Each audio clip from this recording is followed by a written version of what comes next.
സഫാ പർവ്വതത്തിന്റെ മുകളിൽ കയറി മക്കയിലുള്ള സർവ്വവിശ്വാസികളെയും വിളിക്കുന്നുണ്ട്. എല്ലാ കുടുംബക്കാരെ, തറവാട്ടുകാരെ, അറബികളായ എല്ലാ ആളുകളെയും സഫാ പർവ്വതത്തിന്റെ മുകളിൽ കയറി വിളിക്കുന്നുണ്ട്. പരിശുദ്ധ റസൂലുള്ളാഹി സ്വല്ലല്ലാഹു അലൈഹി വസല്ലം എന്തിനാ വിളിച്ചത്? ആ പർവ്വതത്തിന്റെ മുകളിൽ കയറിയിട്ടാണ് അല്ലാഹുവിന്റെ ഹബീബ് ചോദിച്ചത്, ഈ പർവ്വതത്തിന്റെ പിന്നിലൂടെ ഒരു സുസജ്ജമായ സൈന്യം, ഒരു പട്ടാളം നിങ്ങളെ ആക്രമിക്കാൻ വരുന്നു എന്ന് പറഞ്ഞാൽ നിങ്ങളത് വിശ്വസിക്കുമോ? ഈ സ്റ്റേജിന്റെ പിന്നാലെ വലിയ ഒരു അക്രമി നിങ്ങൾ ആക്രമിക്കാൻ കാത്തിരിക്കുന്നുണ്ട് എന്ന് ഞാൻ പറഞ്ഞാൽ നിങ്ങളത് വിശ്വസിക്കുമോ? അപ്പോഴാണ് ഒരുമിച്ച് കൂടിയ സർവ്വ ആളുകളും അല്ലാഹുവിന്റെ ഹബീബിനോട് പറഞ്ഞത്, ബലാ യാ മുഹമ്മദ്, മുഹമ്മദേ, ഞങ്ങളെങ്ങനെ വിശ്വസിക്കാതിരിക്കും, ഞങ്ങളെങ്ങനെ വിശ്വസിക്കാതിരിക്കും മുഹമ്മദേ. ജീവിതത്തിൽ ഇന്നേ വരെ ഒരു നുണ പറഞ്ഞിട്ടില്ലാത്ത, കളവ് പറഞ്ഞിട്ടില്ലാത്ത, ചതിയില്ലാത്ത, വഞ്ചനയില്ലാത്ത താങ്കൾ പറയുന്നത് എങ്ങനെ ഞങ്ങൾ നിരസിക്കും മുഹമ്മദേ? നബി തങ്ങൾ ആദ്യം ചെയ്തതാണ്, അഥവാ സമുദായം എന്നെ അംഗീകരിക്കുന്നുണ്ടോ ഇല്ലയോ എന്ന് ആദ്യം പരിശോധിച്ചു.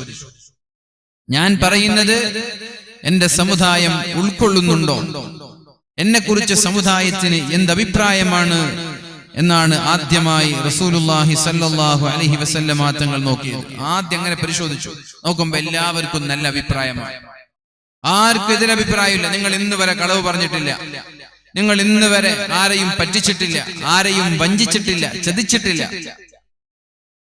അപ്പോഴാണ് അല്ലാഹുവിന്റെ ഹബീബ് സ്വല്ലല്ലാഹു അലൈഹി വസല്ലം പറഞ്ഞത്, ഞാൻ വിശ്വസ്തനാണല്ലോ, അതെ. ഞാൻ ഇന്ന് വരെ നുണ പറഞ്ഞിട്ടില്ലല്ലോ, ഇല്ല. എന്നാൽ വലിയൊരു യാഥാർത്ഥ്യം ഞാൻ നിങ്ങളോട് പറയാൻ പോവുകയാണ്. എന്താണ് ആ യാഥാർത്ഥ്യം?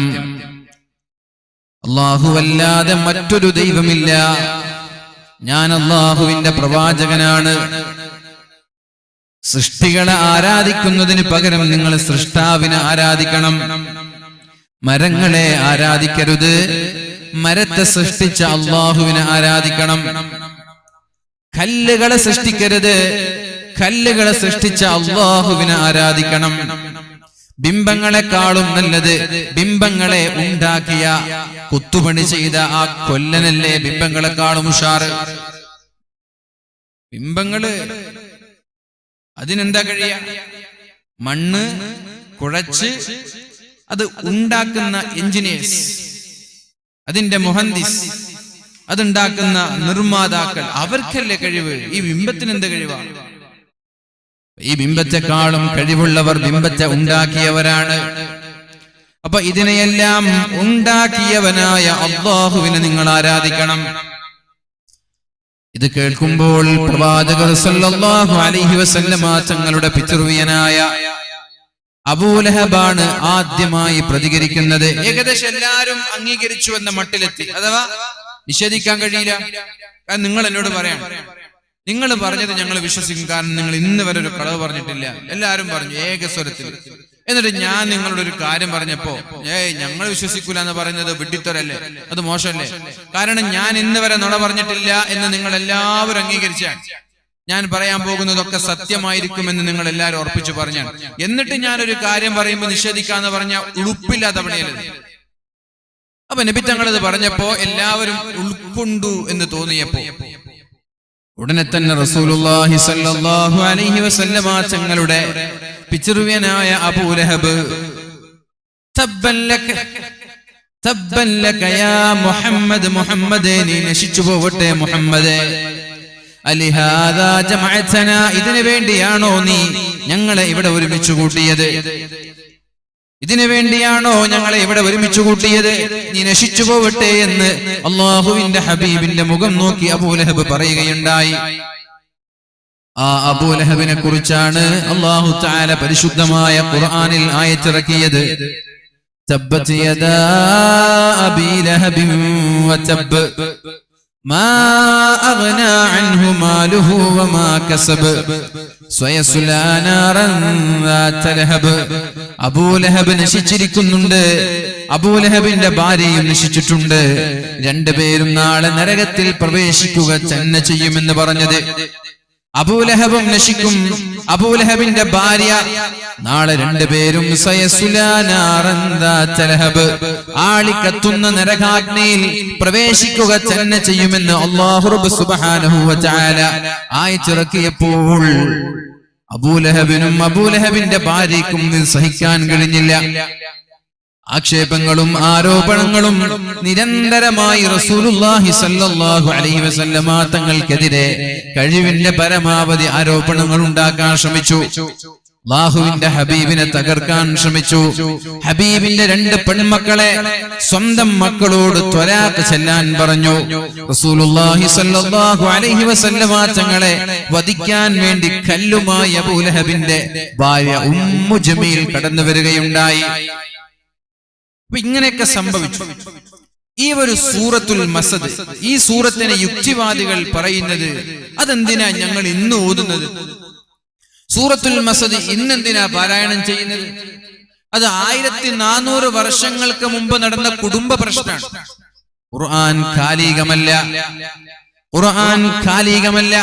1400 വർഷങ്ങൾക്ക് മുമ്പ് കഴിഞ്ഞുപോയ ഒരു കുടുംബ പ്രശ്നത്തെ 1400 വർഷങ്ങൾക്ക് ഇപ്പുറത്തുള്ള ഞങ്ങൾ എന്തിനാ പാരായണം ചെയ്യുന്നത്? അല്ലെ? ചോദിക്കുമ്പോ ചോദ്യത്തിൽ ഒരു ഭംഗിയുണ്ട്. തബ്ബത് യദാ അബീ ലഹബിൻ വതബ്. അബൂലഹബ് നശിച്ചു പോയിട്ടുണ്ട്. അതിപ്പോ നമ്മൾ ഓതിട്ട് എന്താ കാര്യം? തബ്ബത് യദാ അബീ ലഹബിൻ വതബ് മാ അഗ്നാ അൻഹു മാലുഹു വമാ കസബ്. അബൂലഹബിന് അവന്റെ സമ്പാദ്യങ്ങൾ ഉപകരിച്ചില്ല. പരിവാരങ്ങളോ അബൂലഹബിന്റെ ചങ്ങാതിമാരോ ആരും അബൂലഹബിന് ഉപകരിച്ചില്ല. തബ്ബത് യദാ അബീ ലഹബിൻ വതബ മാ അഗ്നാ അൻഹു മാലുഹു വമാ കസബ് സ്വയസ്ലാ നാറൻ ദാത ലഹബ്. ആളിക്കത്തുന്ന നരകാഗ്നിയിൽ അബൂലഹബ് വംറഅതുഹു ഹമ്മാലത്തുൽ ഹതബ്. അതേപോലെ അബൂലഹബിന്റെ ഭാര്യയും പ്രവേശിക്കുക തന്നെ ചെയ്യും. ഇത് ഇപ്പോഴെന്തിനാ ഇത് നമ്മൾ ഓതുന്നത്? ഇത് ഓതിട്ട് എന്താ കാര്യം? 1400 വർഷങ്ങൾക്ക് മുമ്പ് നടന്നുപോയ ഏതൊരു കുടുംബ പ്രശ്നത്തെ ഇന്നെന്തിനാ ഓതുന്നത് എന്നൊരു ചോദ്യം യുക്തിവാദികൾ ചോദിക്കുന്നുണ്ട്. അബൂലഹബ് നശിച്ച അമ്മക്ക് എന്താ? ഈ ആയത്ത് വളരെ വലിയ അത്ഭുതമാണ്. യുക്തിവാദികളായ ആളുകൾക്ക് ഉത്തരം കിട്ടാത്ത ആയത്താണിത്. അവർക്ക് ഏറ്റവും വലിയ മറുപടി ഈ ആയത്തിലുണ്ട്. പരിശുദ്ധമായ ഇസ്ലാമിനെ തള്ളിപ്പറയുന്ന ഓരോ ആളുകൾക്കും ഇതിൽ ഒരുപാട് ദൃഷ്ടാന്തങ്ങളുണ്ട്. ചെറിയ 2-3 വരികളുള്ള ചെറിയ സൂറത്താണെങ്കിലും പരിശുദ്ധമായ ഖുർആനിൽ ഈ ഒരു ആയത്തെ, ഈ ഒരു സൂറത്തെ ഇറങ്ങിയിട്ടുള്ളൂവെങ്കിൽ അത് മതി ഖുർആനിന്റെ അമാനുഷികത തെളിയിക്കാൻ. കാരണമെന്തേ? ഈ സൂറത്തിലാണ് അള്ളാഹു അത്ഭുതം കാണിച്ചത്. എന്താണ് അത്ഭുതം എന്നറിയോ? അല്ലാഹു പറഞ്ഞു, അബൂലഹബും അബൂലഹബിന്റെ ഭാര്യയും അഷ്ഹദു അല്ലാ ഇലാഹ ഇല്ലല്ലാഹ് വ അഷ്ഹദു അന്ന മുഹമ്മദർ റസൂലുള്ളാഹ് എന്ന് പറയാൻ പോകുന്നില്ല. അബൂലഹബും അബൂലഹബിന്റെ ഭാര്യയും മരിക്കുന്നത് വരെ അഷ്ഹദു അല്ലാ ഇലാഹ ഇല്ലല്ലാഹ് വ അഷ്ഹദു അന്ന മുഹമ്മദർ റസൂലുള്ളാഹ് എന്ന് പറയൂല എന്നാ പറഞ്ഞു. ആരാണ് അബൂലഹബ്? അവസരം കിട്ടിയാൽ ഇസ്ലാമിനെ തകർക്കണമെന്ന് ആഗ്രഹിച്ച് നടക്കുന്നവനാണ്. അവസരം കിട്ടിയാൽ ഇസ്ലാമിനെ എങ്ങനെയെങ്കിലും നശിപ്പിക്കണമെന്ന് ആഗ്രഹിച്ച് നടക്കുന്നവനാണ് അബൂലഹബും ഭാര്യയും. ആ അബൂലഹബിനെയും അബൂലഹബിന്റെ ഭാര്യയെയും അല്ലാഹു വെല്ലുവിളിക്കുകയാണ്. നിങ്ങൾ രണ്ടുപേരും നിങ്ങളുടെ മരണം വരെ അഷ്ഹദു അല്ലാ ഇലാഹ ഇല്ലല്ലാഹ് വ അഷ്ഹദു അന്ന മുഹമ്മദർ റസൂലുള്ളാഹ് എന്ന് പറയൂല. അല്ലാഹ് പറഞ്ഞു, നിങ്ങൾ പറയൂല. എന്റെ ഇവർക്ക് അറബി അറിയില്ലേ? ഇവിടെ ഇല്ലെങ്കിൽ ഇവർക്ക് അറബി അറിയില്ലേ?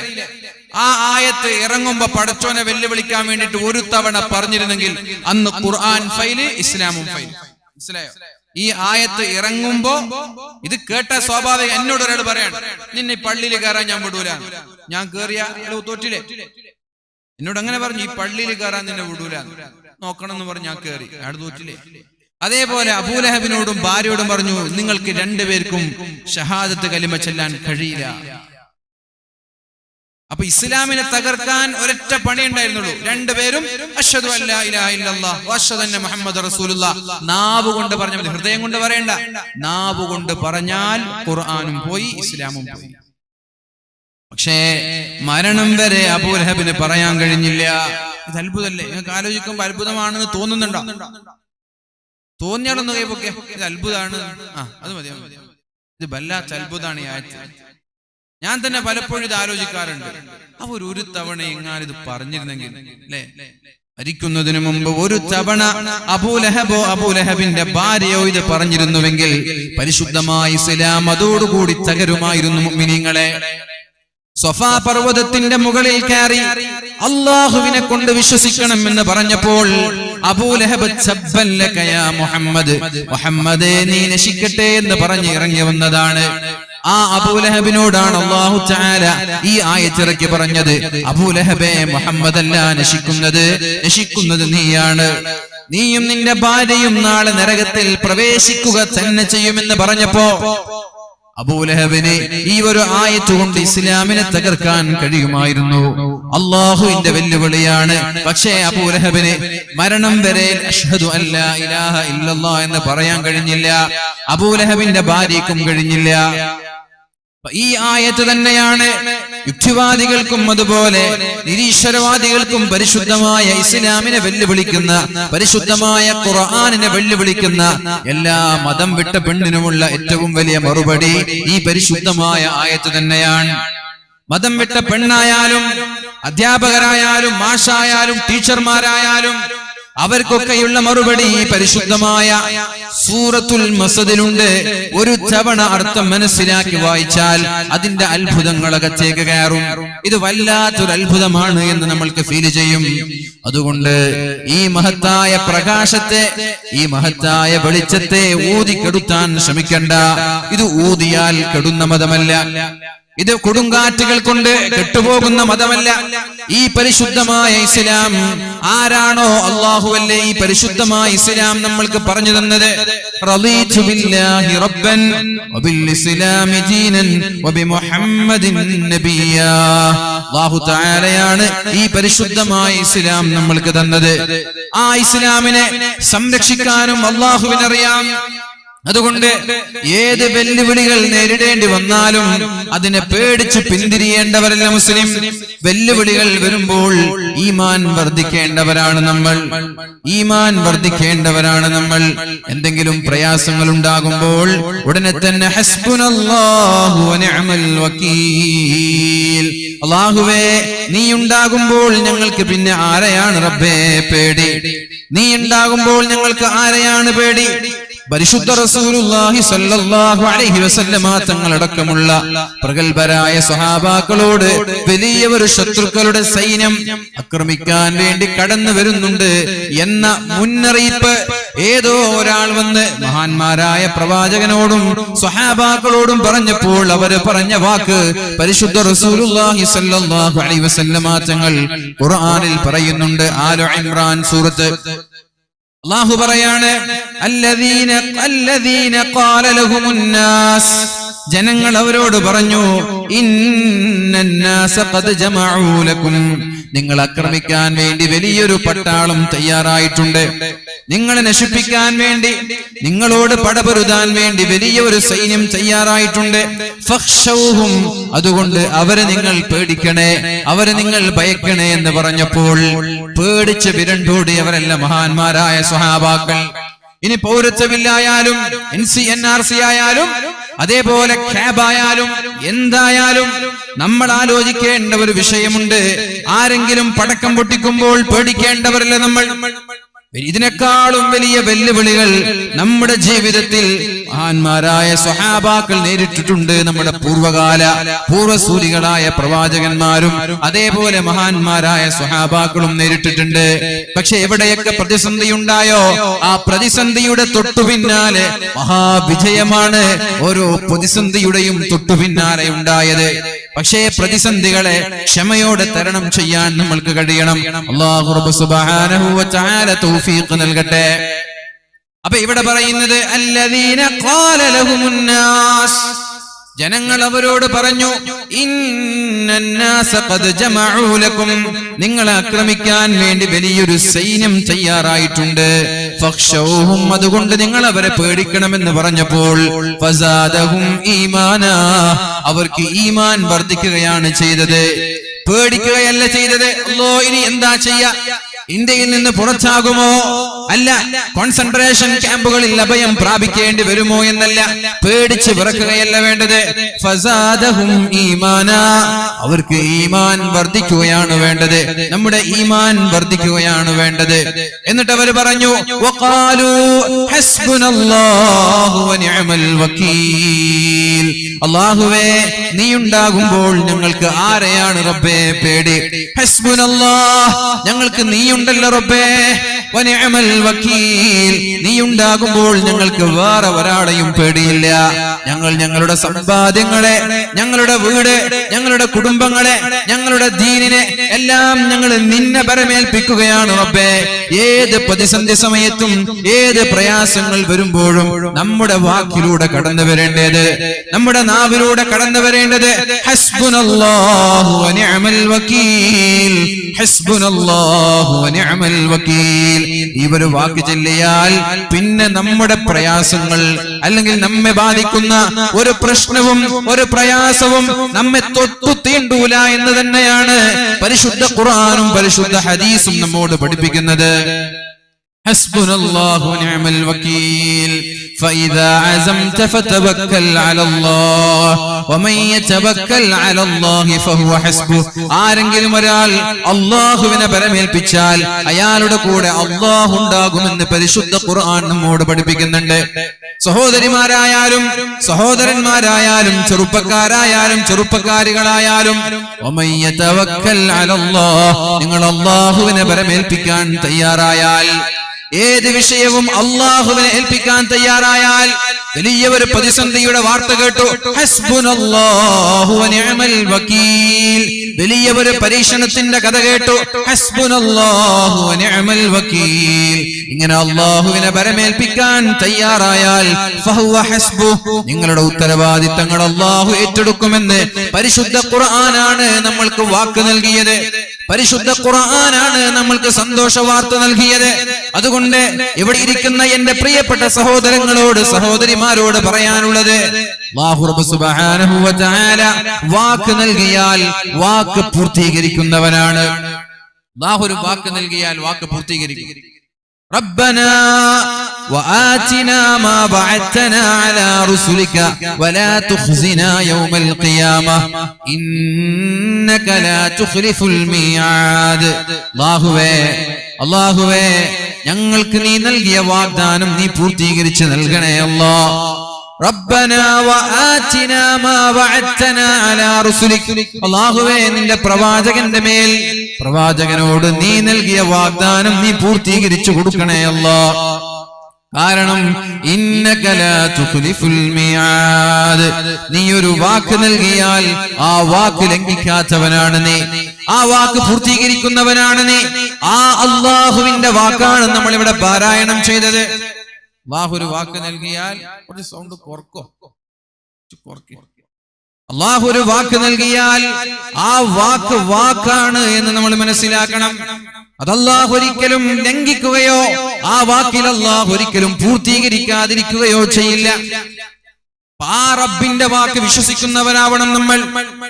ആ അല്ലാഹു ആണ് പറയുന്നത് ഹസ്ബുനല്ലാഹു വനിഅമൽ വകീൽ എന്ന് നിങ്ങൾ പറയാൻ തയ്യാറായാൽ നിങ്ങളുടെ ഉത്തരവാദിത്വം ഞാൻ ഏറ്റെടുത്തോളാം, നിങ്ങളുടെ ഉത്തരവാദിത്വം ഞാൻ ഏറ്റെടുത്തോളാം.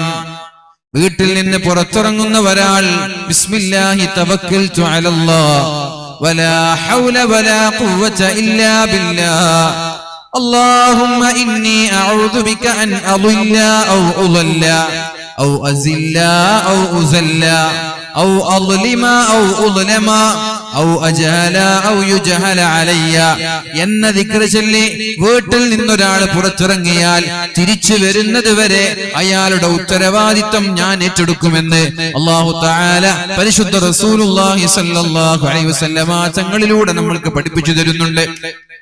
അപ്പൊ മുഅ്മിനീങ്ങളായ സത്യവിശ്വാസികളായ നമ്മെ സംബന്ധിച്ചിടത്തോളം എല്ലാ വിഷയങ്ങളും അല്ലാഹുവിനെ ബരമേൽപ്പിക്കാൻ നമ്മൾ തയ്യാറാവണം.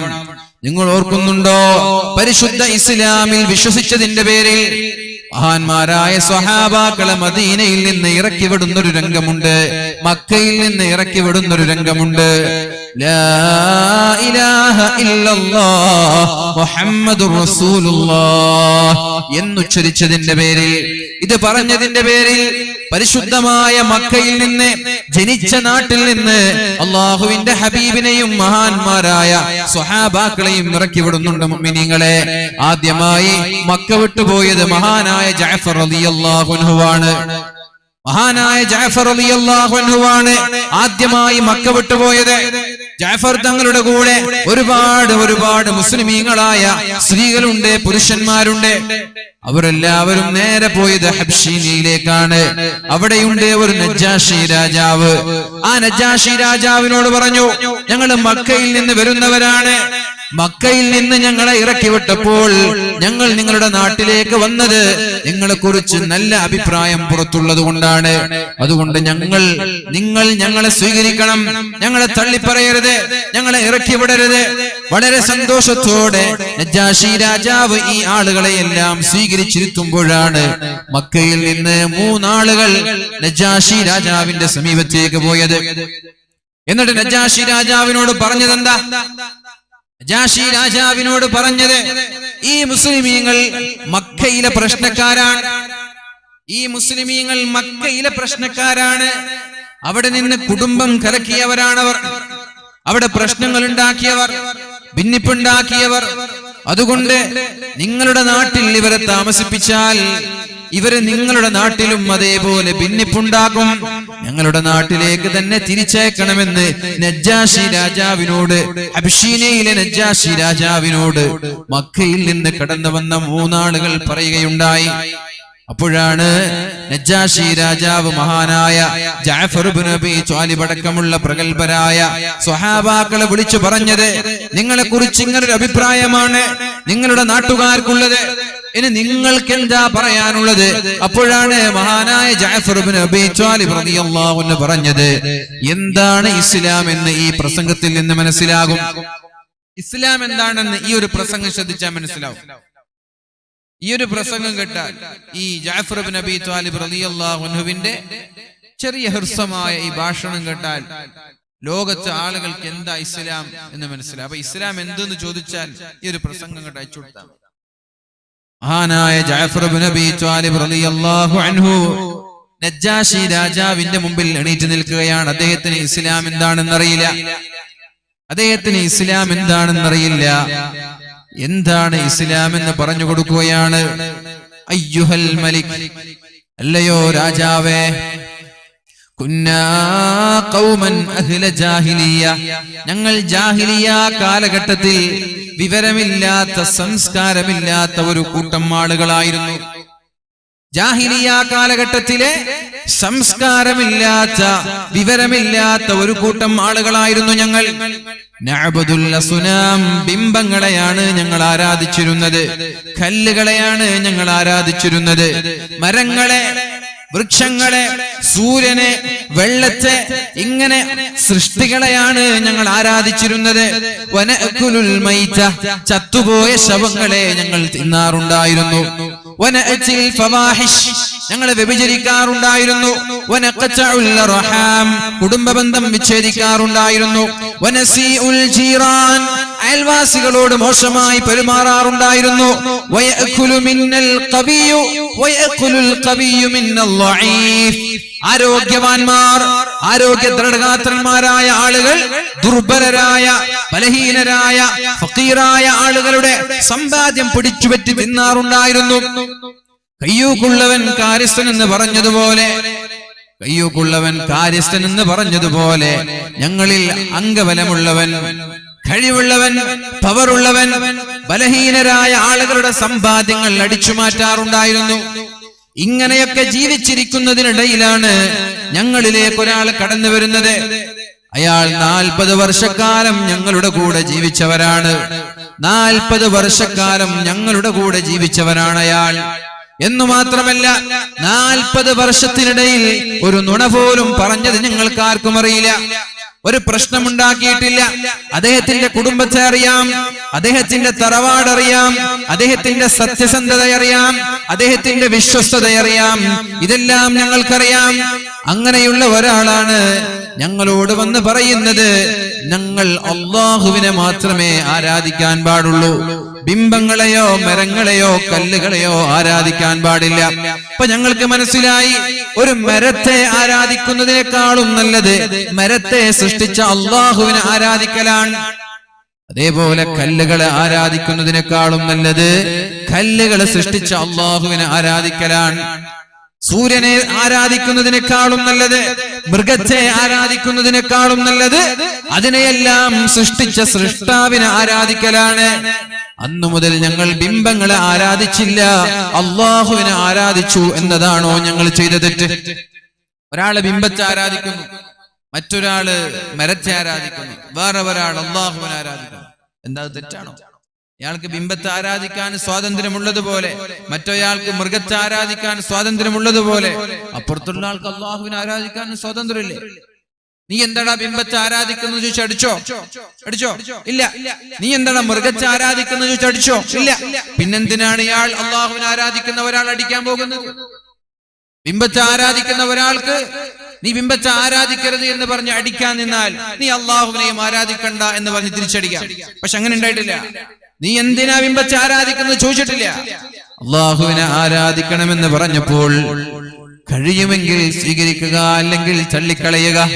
കല്ലുകളെ ബിംബങ്ങളെ ആരാധിക്കുന്ന ആളുകൾക്ക് സ്വാതന്ത്ര്യമുള്ളതുപോലെ അള്ളാഹുവിനെ ആരാധിക്കാൻ ഞങ്ങൾക്കും സ്വാതന്ത്ര്യമില്ലേ? ചോദ്യം വളരെ പ്രസക്തമാണ്.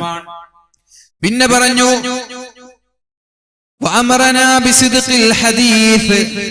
ഞങ്ങളോട് കള്ളം പറയരുത് എന്ന് പറഞ്ഞു. കള്ളം പറയരുത്, സത്യമേ പറയാൻ പാടുള്ളൂ. അപ്പൊ കള്ളം പറയരുത്, സത്യമേ പറയാൻ പാടുള്ളൂ, അത് തെറ്റാണ്. ഇസ്ലാം വരുന്നതിന് മുമ്പ് അവരുടെ അവസ്ഥ, മുസ്ലിം ആകുന്നതിന് മുമ്പ് അവരുടെ അവസ്ഥ എന്താണ്? ഇസ്ലാം സ്വീകരിച്ചതിന് ശേഷം അവരുടെ അവസ്ഥ എന്താണ്? ഇസ്ലാം വരുന്നതിന് മുമ്പ് ഞങ്ങൾ കള്ളം പറയുമായിരുന്നു, മുസ്ലിമായപ്പോൾ ഞങ്ങൾ കളവ് നിർത്തി, അത് തെറ്റാണോ? മുസ്ലിമായപ്പോൾ ഞങ്ങൾ കളവ് നിർത്തുകയുണ്ടായി, അത് ഞങ്ങൾ ചെയ്ത തെറ്റാണോ? പിന്നെ പറഞ്ഞു,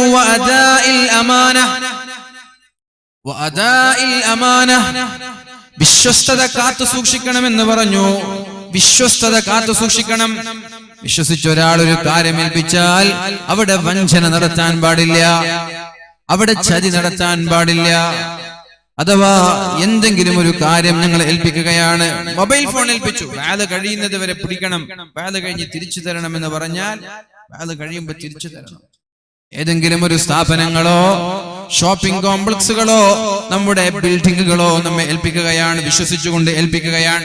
ഇതാ നീ പിടിച്ചോ, ഞാൻ ഗൾഫിൽ പോയി വരുമ്പോ തന്നാ മതി. കാറ് ചങ്ങാതി ഏൽപ്പിച്ചു, തിരിച്ചു വരുമ്പോ തരണം. തിരിച്ചു വരുമ്പോ അതേപോലെ കൊടുക്കണം. എങ്ങനെയാണോ തന്നത് അതേപോലെ കൊടുക്കണം. അവിടെ പൊട്ടിച്ച് ആക്സിഡന്റ് ഉണ്ടാക്കി, അപകടങ്ങൾ ഉണ്ടാക്കി, ക്യാമറ അടിച്ച് ഫൈൻ ഉണ്ടാക്കി തിരിച്ചു കൊടുക്കുന്നത് വിശ്വാസ വഞ്ചനയാണ്. നിങ്ങൾ സത്യസന്ധത വേണം, അതോടൊപ്പം വിശ്വസ്തത വേണം, വിശ്വാസ വഞ്ചന നടത്തരുത് എന്ന് പറഞ്ഞു. അപ്പൊ വിശ്വാസ വഞ്ചന നടത്തുന്ന ആളായിരുന്നു ഞങ്ങൾ. മുസ്ലിം ആയതിനു ശേഷം വിശ്വാസ വഞ്ചന നിർത്തി, അത് ഞങ്ങൾ ചെയ്ത തെറ്റാണോ? അടുത്ത ചോദ്യം വന്നു, വസിലത്തുർ റഹീം. വസിലത്തുർ റഹീം, കുടുംബബന്ധം ഞങ്ങൾ ചേർക്കാറുണ്ടായിരുന്നു. കുടുംബബന്ധം ഞങ്ങൾ ചേർക്കാറുണ്ടായിരുന്നു. ആ കുടുംബബന്ധം ചേർക്കാൻ ഞങ്ങളോട് പറഞ്ഞത് ഇസ്ലാമാണ്. നേരത്തെ ഞങ്ങൾ കുടുംബക്കാരെ പരിഗണിക്കുമായിരുന്നില്ല. ഞങ്ങൾ യുദ്ധം ചെയ്യാറുണ്ടായിരുന്നു. സ്വന്തം ജ്യേഷ്ഠനോട് യുദ്ധം ചെയ്യും, സ്വന്തം അനുജനോട് യുദ്ധം ചെയ്യും, കുടുംബങ്ങളോട് യുദ്ധം ചെയ്യും. പിന്നെ പരിശുദ്ധ റസൂലുള്ളാഹി സ്വല്ലല്ലാഹു അലൈഹി വസല്ലമ തങ്ങൾ കടന്നു വന്നിട്ട് ഞങ്ങളോട് പറഞ്ഞു കുടുംബബന്ധം ചേർക്കണമെന്ന്. കുടുംബക്കാരോട് പിണങ്ങി നിൽക്കുന്ന ആളുകൾക്ക് അല്ലാഹു സ്വർഗം നൽകൂല എന്ന്. കുടുംബക്കാരോട് തെറ്റി നിൽക്കുന്ന ആളുകൾക്ക് അല്ലാഹു സ്വർഗം നൽകൂല എന്ന്. പിണങ്ങി നിന്നാൽ അവന്റെ ഒരു ഇബാദത്തും അല്ലാഹു സ്വീകരിക്കൂല. അങ്ങനല്ലേ യാഥാർത്ഥ്യം? തെറ്റി നിൽക്കുന്നവന്റെ ഇബാദത്ത് അല്ലാഹുവിന് വേണോ? ചൊടിച്ചു നിൽക്കുന്ന ഒരാൾ ഖിയാമത്ത് നാൾ വരെ പള്ളിയിൽ ഇരുന്നിട്ട് സുജൂദിൽ കിടന്നാലും അയാളുടെ ഒരു അമലും അല്ലാഹു സ്വീകരിക്കൂല എന്നാണ്. കുടുംബക്കാരോട് പിണങ്ങി നിൽക്കുന്നവർ, അയൽവാസികളോട് പിണങ്ങി നിൽക്കുന്നവർ, നാട്ടുകാരോട് പിണങ്ങി നിൽക്കുന്നവർ, ചങ്ങാതിമാരോട് പിണങ്ങി നിൽക്കുന്നവർ, ആരോടായാലും പിണങ്ങി നിൽക്കുന്ന ആളുകൾ അവരുടെ ഒരു അമലും അല്ലാഹു സ്വീകരിക്കൂല. അവരെത്ര വലിയ ആബിദീങ്ങളാണെങ്കിലും ശരി, എത്ര വലിയ നിസ്കാരക്കാരാണെങ്കിലും ശരി, അവരുടെ ഒരു അമലും അല്ലാഹു സ്വീകരിക്കാൻ പോകുന്നില്ല എന്ന് പരിശുദ്ധ റസൂലുള്ളാഹി സ്വല്ലല്ലാഹു അലൈഹി വസല്ലം.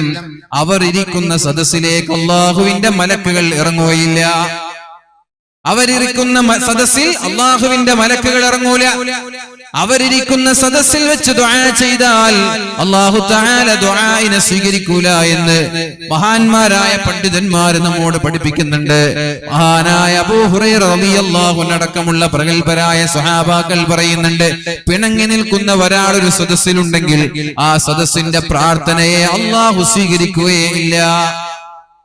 ഈ സദസ്സിലേക്ക് എത്ര പേരുണ്ടാവും? പെണ്ണുങ്ങളായി ആണുങ്ങളായി എത്ര ആളുകൾ തെറ്റി നിൽക്കുന്നവരുണ്ടാവും. കുടുംബക്കാരോട് മിണ്ടാത്തവർ, കുടുംബക്കാരോട് സംസാരിക്കാത്തവർ, വർഷങ്ങളായി എന്റെ മയ്യിത്ത് പോലും കാണാൻ വരരുത് എന്ന് പറയുന്നവർ ഇഷ്ടം പോലെ ഉണ്ടാവില്ല. ഇങ്ങനെയൊക്കെ പിണങ്ങിയും തെറ്റിയും നിന്നിട്ടാണ് നമ്മൾ വരെ നിസ്കാരക്കാരായി നിസ്കാരത്തഴമ്പുമായി അള്ളാഹുവിനെ കാണാൻ പോകുന്നത്. പക്ഷേ അവന്റെ ഒരു അമലും അള്ളാഹു സ്വീകരിച്ചിട്ടില്ല. അവന്റെ ഒരു നിസ്കാരവും അല്ലാഹുവിന് വേണ്ട. അവന്റെ ഒരു സ്വതക്കയും അല്ലാഹുവിന് വേണ്ട. നാളെ പാരത്രിക ലോകത്തേക്ക് അല്ലാഹുവിനെ കണ്ടുമുട്ടാൻ പോകുമ്പോൾ അല്ലാഹു തആല അവന്റെ ഒരു അമലും സ്വീകരിച്ചിട്ടുണ്ടാവൂല. എല്ലാ ആഴ്ചയും 2 തവണ അല്ലാഹുവിന്റെ മലക്കുകൾ ഭൂമി ലോകത്ത് നിന്ന് ആകാശത്തേക്ക് നന്മകൾ കൊണ്ടുപോകുന്നുണ്ട്. എല്ലാ ആളുകളുടെയും നന്മകളെ കൊണ്ടുപോകുന്നുണ്ട്. പക്ഷെ അവിടെ എത്തുമ്പോൾ അല്ലാഹു തആല ഓരോ ആളുകളുടെ അമലുകളുടെ കണക്കും എല്ലാ വ്യാഴാഴ്ചയും എല്ലാ തിങ്കളാഴ്ചയും അല്ലാഹു നോക്കും. നോക്കിയിട്ട് പടച്ചോനെ, ഈ 2 ആളുകൾ പിണങ്ങി നിൽക്കുന്നവരാണ്, 2 ആളുകൾ തെറ്റി നിൽക്കുന്നവരാണ്, അതുകൊണ്ട് എന്ത് ചെയ്യണം? മാറ്റിവെക്കുന്നവർ, അത് വേണ്ട, മാറ്റി. തെറ്റി നിൽക്കുന്നവരുടെ ഒരു അമലും എനിക്ക് വേണ്ട എന്നാണ് അല്ലാഹു പറയുന്നത്. പിണങ്ങി നിൽക്കുന്നവരുടെ ഒരാളുടെ അമലും എനിക്ക് വേണ്ട എന്നാണ് അല്ലാഹു പറയുന്നത്. പിണങ്ങി നിൽക്കുന്ന സ്വഭാവക്കാരായിരുന്നു ഞങ്ങൾ, കുടുംബക്കാരുമായി തെറ്റി നിൽക്കുന്ന ആളുകളായിരുന്നു ഞങ്ങൾ. ഞങ്ങളോട് പറഞ്ഞു, കുടുംബക്കാരുമായി ചൊടിച്ചു നിൽക്കരുത്, കുടുംബബന്ധം വിച്ഛേദിക്കരുത്, കുടുംബക്കാരുമായി പിണങ്ങരുത്. അതോടുകൂടി ഞങ്ങൾ കുടുംബക്കാരോട് വളരെ സ്നേഹത്തോടെ പെരുമാറാൻ തുടങ്ങി, വളരെ സ്നേഹത്തോടെ പെരുമാറാൻ തുടങ്ങി. ഇതാണോ ഞങ്ങൾ ചെയ്ത തെറ്റ്? കുടുംബക്കാരോട് തെറ്റി നിൽക്കുന്ന ഞങ്ങൾ കുടുംബക്കാരുമായിട്ടുള്ള പിണക്കം മാറി സലാം പറഞ്ഞു സംസാരിച്ചു, അത് ഞങ്ങൾ ചെയ്ത തെറ്റാണോ? പിന്നെ പറഞ്ഞു, രാജാവേ വഹസ്നിൽ ജിവാർ, ഞങ്ങളോട് പറഞ്ഞു അയൽവാസികളോട് മാന്യമായി പെരുമാറണം, അയൽവാസികളോട് മോശമായി പെരുമാറരുത്, അയൽവാസികളോട് മാന്യമായി പെരുമാറണമെന്ന് ഞങ്ങളോട് പറഞ്ഞു. അന്നു മുതൽ അയൽവാസികളോട് ഞങ്ങൾ മാന്യമായി പെരുമാറാൻ തുടങ്ങി. അവരോട് ഞങ്ങൾ പിണങ്ങൂല, അവരെ നമ്മൾ എതിർക്കൂല, അവരോട് മോശമായി പെരുമാറൂല, ഒച്ചപ്പാടുണ്ടാക്കൂല, ബഹളമുണ്ടാക്കൂല, അവർക്കെതിരെ ഫിത്നയുണ്ടാക്കൂല, എല്ലാം നിർത്തി. അന്നു മുതൽ അയൽവാസികളോട് ഞങ്ങൾ മാന്യമായി പെരുമാറാൻ തുടങ്ങി.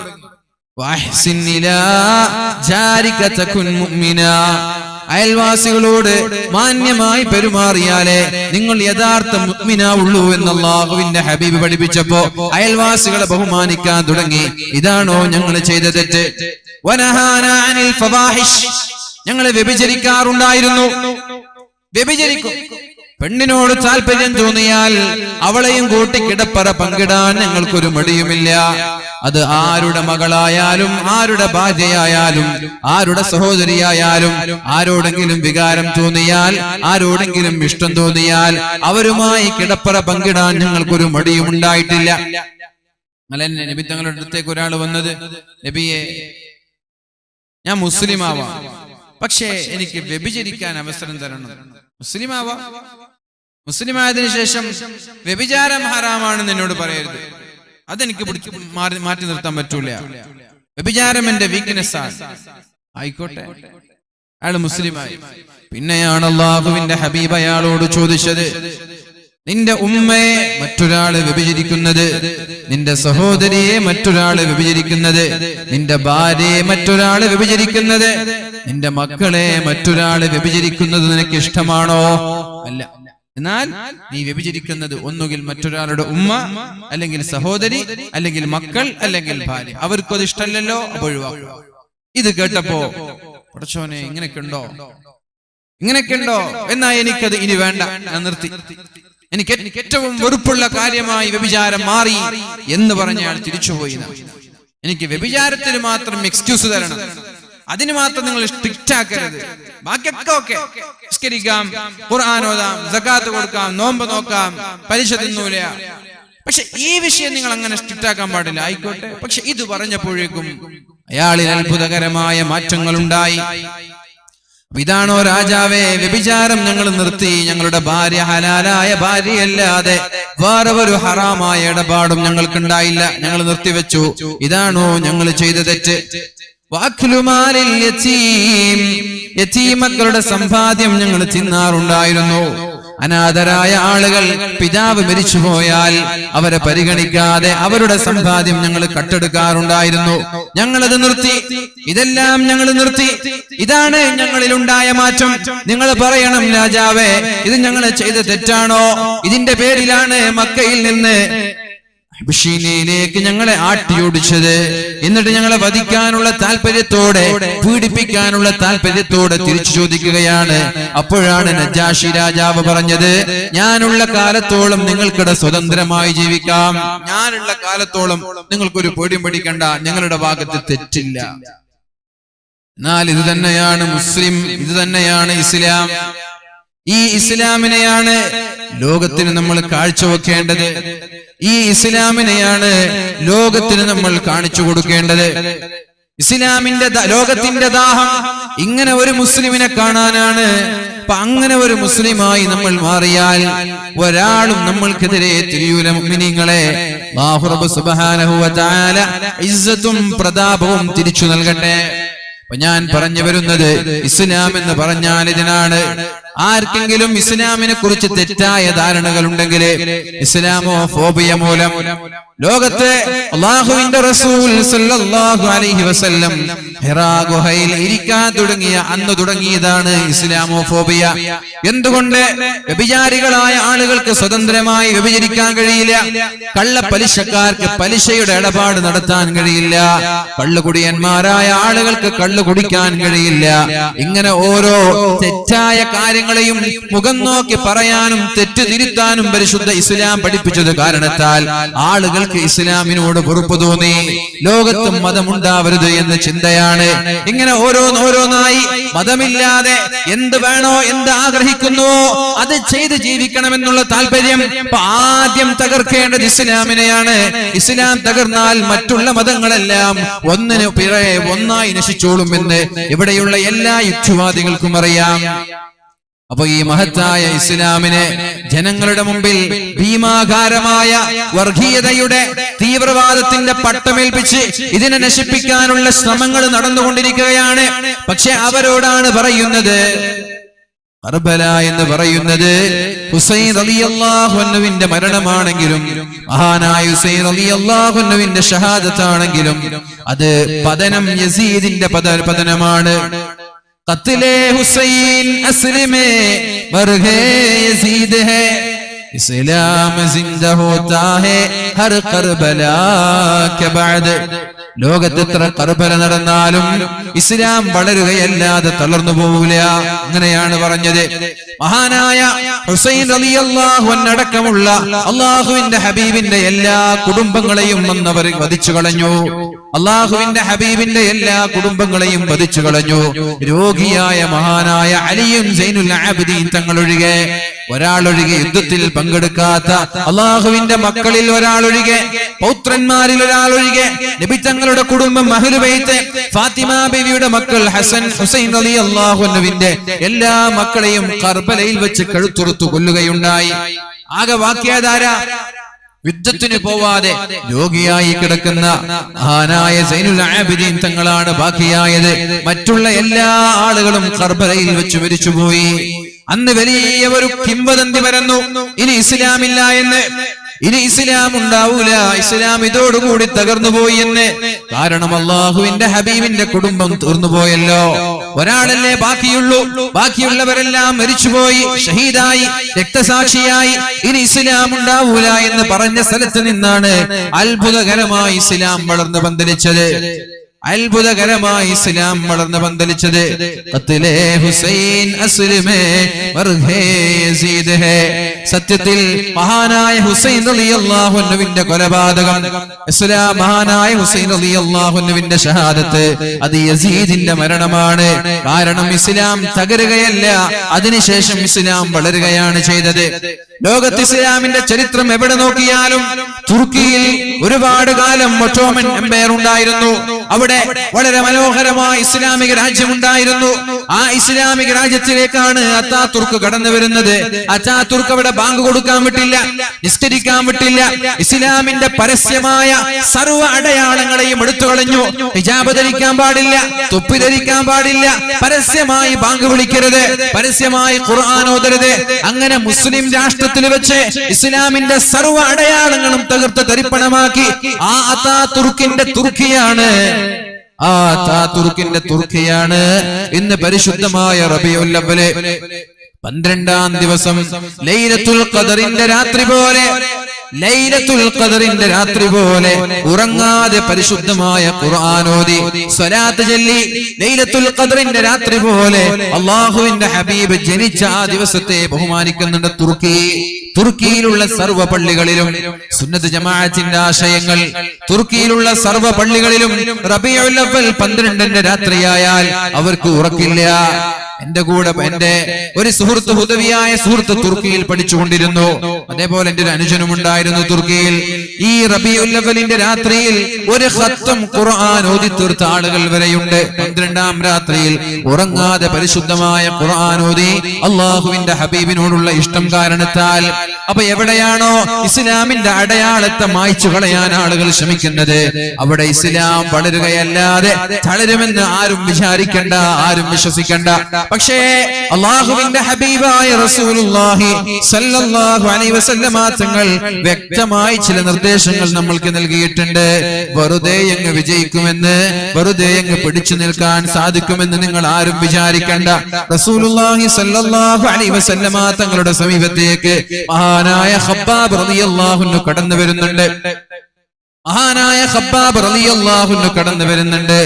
യാ റസൂലല്ലാഹ്, നിങ്ങൾക്ക് അല്ലാഹുവിനോട് ദുആ ചെയ്തുകൂടെ നബിയേ?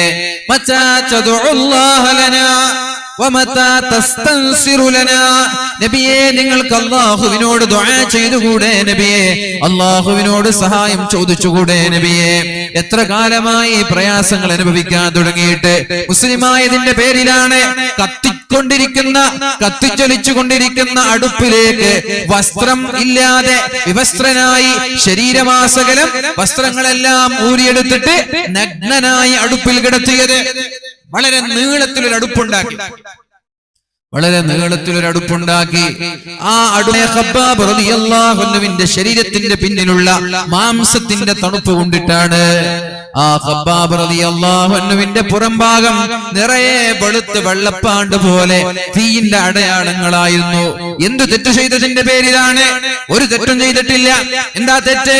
ലാ ഇലാഹ ഇല്ലല്ലാഹ് മുഹമ്മദുർ റസൂലുള്ളാഹ്, അല്ലാഹു അല്ലാതെ മറ്റൊരു ഇലാഹില്ല, ഞാൻ അല്ലാഹുവിന്റെ പ്രവാചകനാണ് എന്ന് പറഞ്ഞതിന്റെ പേരിൽ ജീവനോടെ തീയിലേക്ക് വലിച്ചെറിഞ്ഞു മഹാനായ ഖബ്ബാബ് തങ്ങളെ.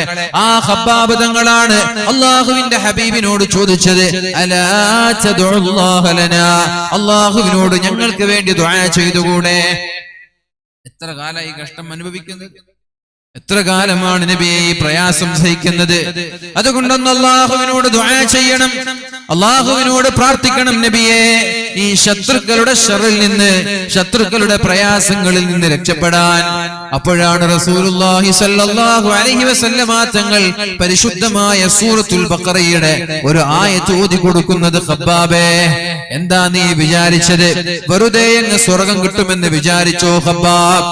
أم حسبتم أن تدخلوا الجنة ولما ولما يأتكم مثل الذين خلوا من قبلكم مستهم البأساء والضراء وزلزلوا حتى يقول الرسول والذين آمنوا معه متى نصر الله ألا إن نصر الله قريب.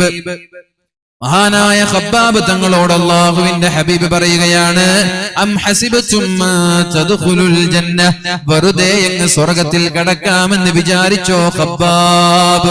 സ്വർഗ്ഗത്തിലേക്ക് വളരെ എളുപ്പത്തിൽ കടക്കാമെന്ന് കടക്കാമെന്ന് പ്രതീക്ഷിച്ചോ ഖബ്ബാബ്?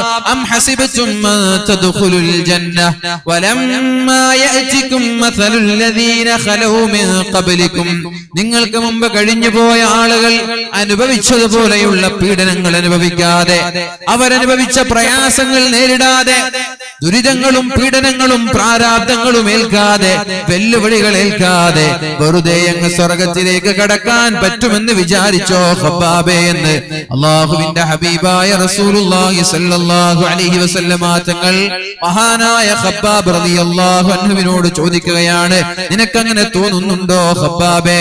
എന്നിട്ട് പറഞ്ഞു, മസ്സതുഹുമുൽ ബഅസാ والضراء وزلزلوا حتى يقول الرسول والذين آمنوا معه متى نصر الله.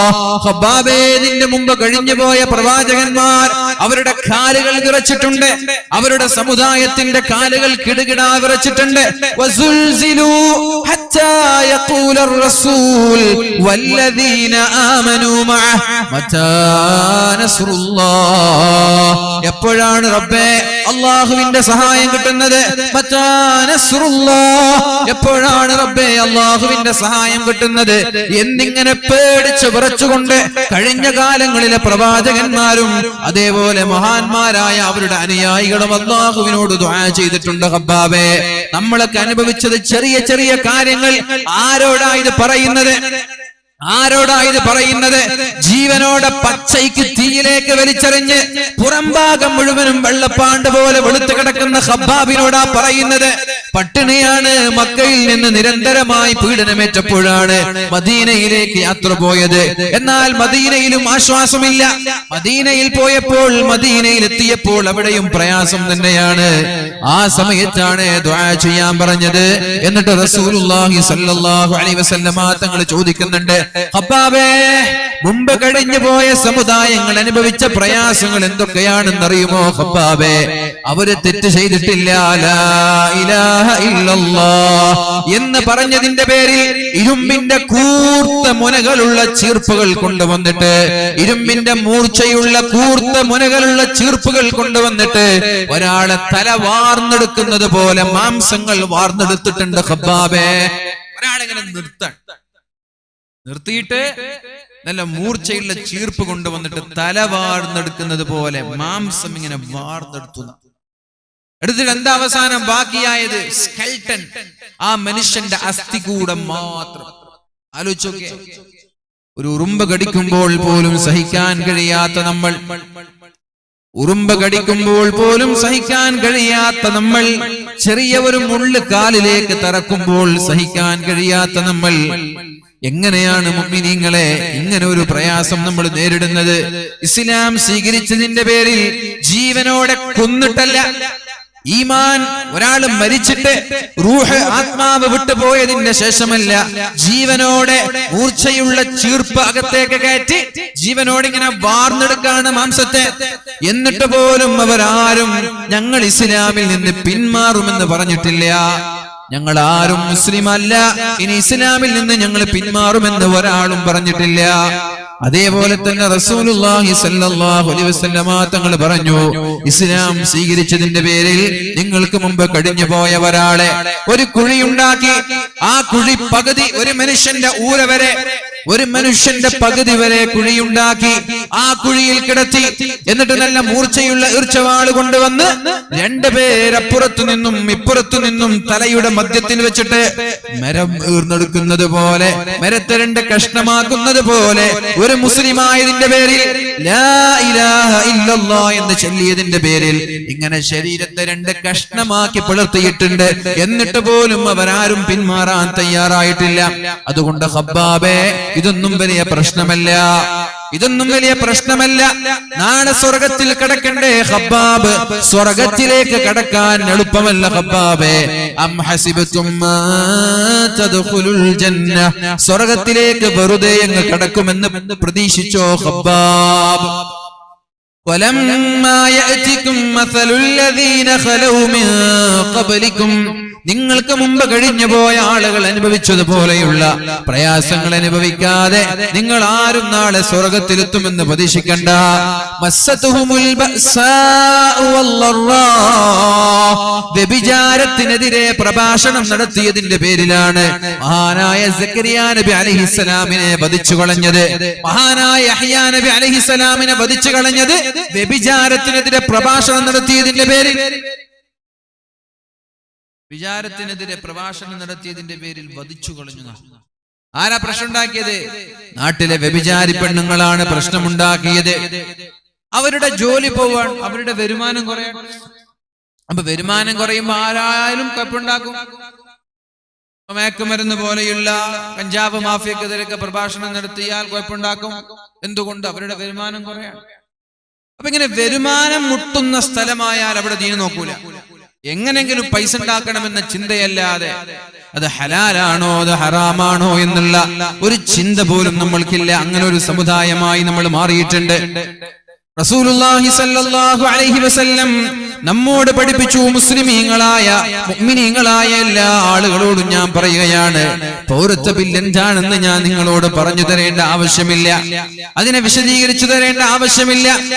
പാകിസ്ഥാനിൽ നിന്നും അഫ്ഗാനിസ്ഥാനിൽ നിന്നും ബംഗ്ലാദേശിൽ നിന്നും ഇന്ത്യയിലേക്ക് കുടിയേറി പാർത്ത മുസ്ലിമീങ്ങളല്ലാത്ത എല്ലാ മതക്കാർക്കും പൗരത്വം നൽകുമെന്നാ പറഞ്ഞത്. എല്ലാ മതക്കാർക്കും പൗരത്വം നൽകും. അപ്പൊ സ്വാഭാവികമായി എന്തേ അവിടെ നിന്ന് വരുന്ന മുസ്ലിമീങ്ങൾക്ക് പൗരത്വം നൽകാത്തത് എന്ന് ചോദിച്ചപ്പോഴാണ് നമ്മുടെ ആഭ്യന്തരമന്ത്രി പറഞ്ഞത്, പാകിസ്ഥാൻ എന്നുള്ളത് മുസ്ലിം രാജ്യമല്ലേ, അവിടെ നിന്ന് മുസ്ലിമീങ്ങൾ ഇന്ത്യയിലേക്ക് കടന്നു വരൂലല്ലോ. അഫ്ഗാനിസ്ഥാൻ എന്നുള്ളത് മുസ്ലിം രാജ്യമാണ്, അവിടെ നിന്ന് മുസ്ലിമീങ്ങൾ ഇന്ത്യയിലേക്ക് കടന്നു വരൂലല്ലോ. അതേപോലെ തന്നെ ബംഗ്ലാദേശ് മുസ്ലിം രാജ്യമാണ്, അവിടെ നിന്നും മുസ്ലിമീങ്ങൾ ഇന്ത്യയിലേക്ക് കടന്നു വരൂലല്ലോ. അതുകൊണ്ട് മുസ്ലിമീങ്ങളുടെ പേര് പരാമർശിക്കേണ്ട ആവശ്യമില്ലല്ലോ എന്നാണ് അമിത്ഷാ പറഞ്ഞത്. ശരി തന്നെയാണ്, നല്ല ന്യായമാണ്. പക്ഷേ ചോദിക്കട്ടെ, ഈ മൂന്ന് രാജ്യങ്ങളിൽ എവിടെയെങ്കിലും മ്യാൻമറിൽ സംഭവിച്ചതുപോലെ ന്യൂനപക്ഷങ്ങൾക്കെതിരെയുള്ള വംശഹത്യ നടന്നതായി തെളിയിക്കാൻ സാധിക്കുമോ? നമ്മുടെ തൊട്ടടുത്തുള്ള മ്യാൻമർ, ആ മ്യാൻമറിനോളം ഈ ഇന്ത്യ രാജ്യത്തോടടുത്തതാണോ അഫ്ഗാനിസ്ഥാൻ? അഫ്ഗാനിസ്ഥാൻ ഇന്ത്യയോട് എത്രത്തോളം അടുത്തു നിൽക്കുന്നു എന്നൊന്ന് മാപ്പ് നോക്കണം. റോഹിംഗ്യ അവിടെയുള്ള മ്യാൻമർ ഇന്ത്യയുമായി എത്രത്തോളം അടുത്തിരിക്കുന്നു എന്ന് മാപ്പ് നോക്കണം. അഫ്ഗാനിസ്ഥാൻ വളരെ തുച്ഛമായ ചെറിയ ഒരു ഭാഗം മാത്രമാണ് അയൽപ്പക്കമായി കിടക്കുന്നത്.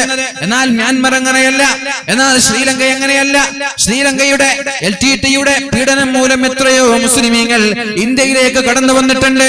മ്യാൻമറിലുള്ള ബുദ്ധസന്യാസിമാരുടെ പീഡനം കാരണത്താൽ മഹാന്മാരായ സ്വഹാബാക്കൾ നേരിട്ട പ്രശ്നത്തെക്കാളും വലിയ പ്രയാസങ്ങൾ മ്യാൻമറിൽ നേരിട്ടിട്ടുണ്ട്.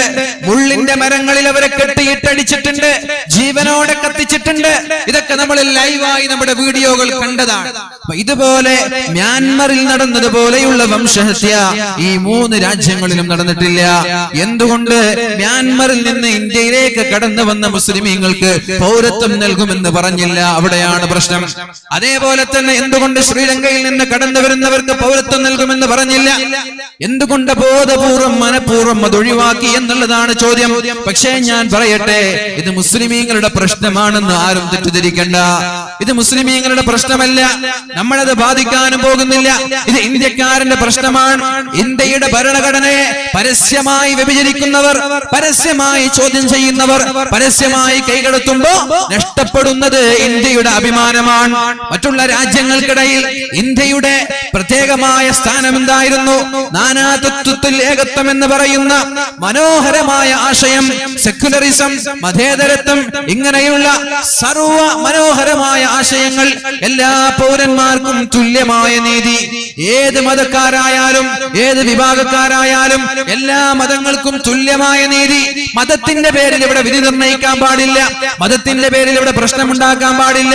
ഇതാണ് അംബേദ്കർ അടക്കമുള്ള ഭരണഘടന നിർമ്മാതാക്കൾ ഭരണഘടനയിൽ വളരെ വ്യക്തമായി കുറിച്ചു വെച്ചിട്ടുള്ളത്. പക്ഷെ ഇതിനെതിരെ ചോദ്യം ചെയ്യുമ്പോൾ മുസ്ലിമീങ്ങളല്ല ഇവിടെ പ്രശ്നമുണ്ടാക്കേണ്ടത്, ഇവിടുത്തെ ബഹുഭൂരിഭാഗം ഹിന്ദുക്കളാണ് പ്രശ്നമുണ്ടാക്കേണ്ടത്. കാരണം 80% ഹിന്ദുക്കളാണ് നമ്മുടെ ഇന്ത്യ രാജ്യത്തുള്ളത്, 14% മുസ്ലിമീങ്ങളുള്ളത്.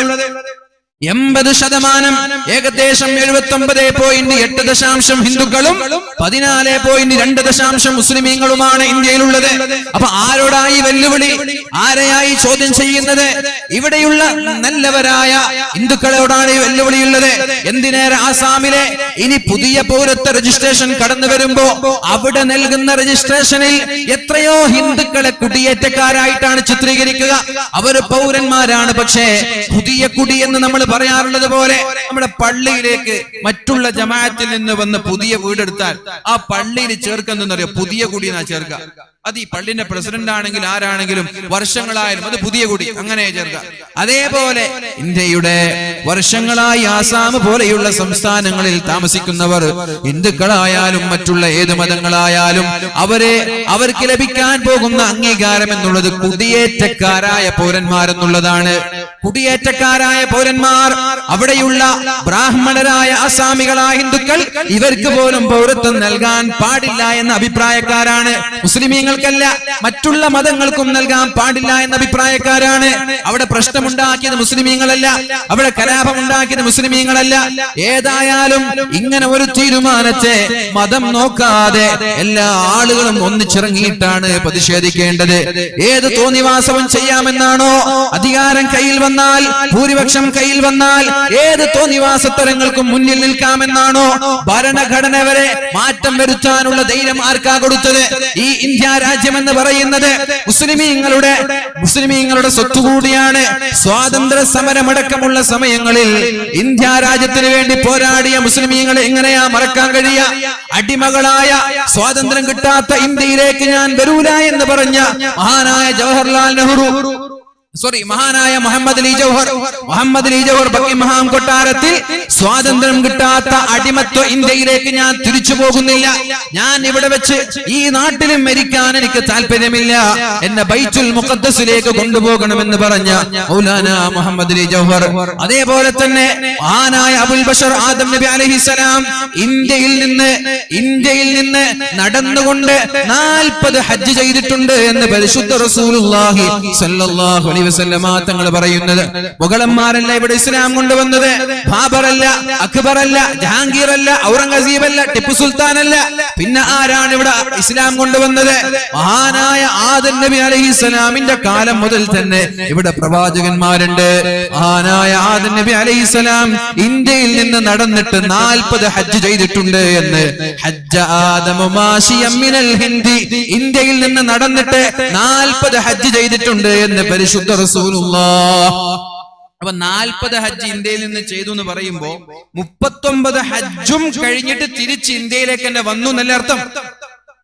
അല്ലേ?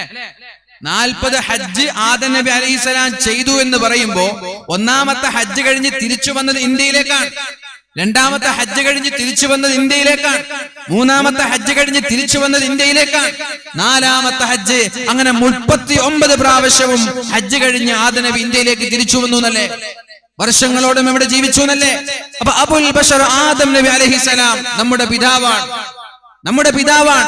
അയോധ്യ രാമരാജ്യമാണെന്ന് നിങ്ങൾ വിശ്വസിക്കുന്നത് പോലെ മഹാനായ ആദം നബി അലൈഹിസ്സലാമിന്റെ കാൽപാദകൾ കൊണ്ട് അനുഗ്രഹീതമായ മണ്ണാണ്. ഈ മണ്ണിൽ നിന്നാണോ മുസ്ലിമീങ്ങളെ തുരത്താൻ നിങ്ങൾ ശ്രമിക്കുന്നത്? പൈതൃകമുണ്ട്. ആരുടെ പൈതൃകം? ആദം നബിയുടെ പൈതൃകം. ആദം നബി അലൈഹിസ്സലാം മുതൽ മഹാന്മാരായ പ്രവാചകന്മാരിലൂടെ അള്ളാഹുവിന്റെ ഹബീബിന്റെ കാലത്തും ഇവിടെ ഇസ്ലാം കടന്നു വന്നിട്ടുണ്ട്. അള്ളാഹുവിന്റെ ഹബീബ് അവിടെ പരിശുദ്ധമായ ഇസ്ലാം മക്കയിൽ ഭരിക്കുന്ന സമയം, പരിശുദ്ധമായ ഇസ്ലാമിന്റെ ആശയങ്ങൾ പ്രചരിപ്പിക്കുന്ന സമയത്ത് നമ്മുടെ കേരളത്തിലേക്ക് സ്വഹാബാക്കൾ എത്തിയിട്ടുണ്ട്. ഇപ്പൊ ഞാൻ പറഞ്ഞു വരുന്നത്, ഈ ഇസ്ലാം, ഈ ഇന്ത്യ രാജ്യം എന്നുള്ളത് ആരുടെയും കുത്തകയല്ല.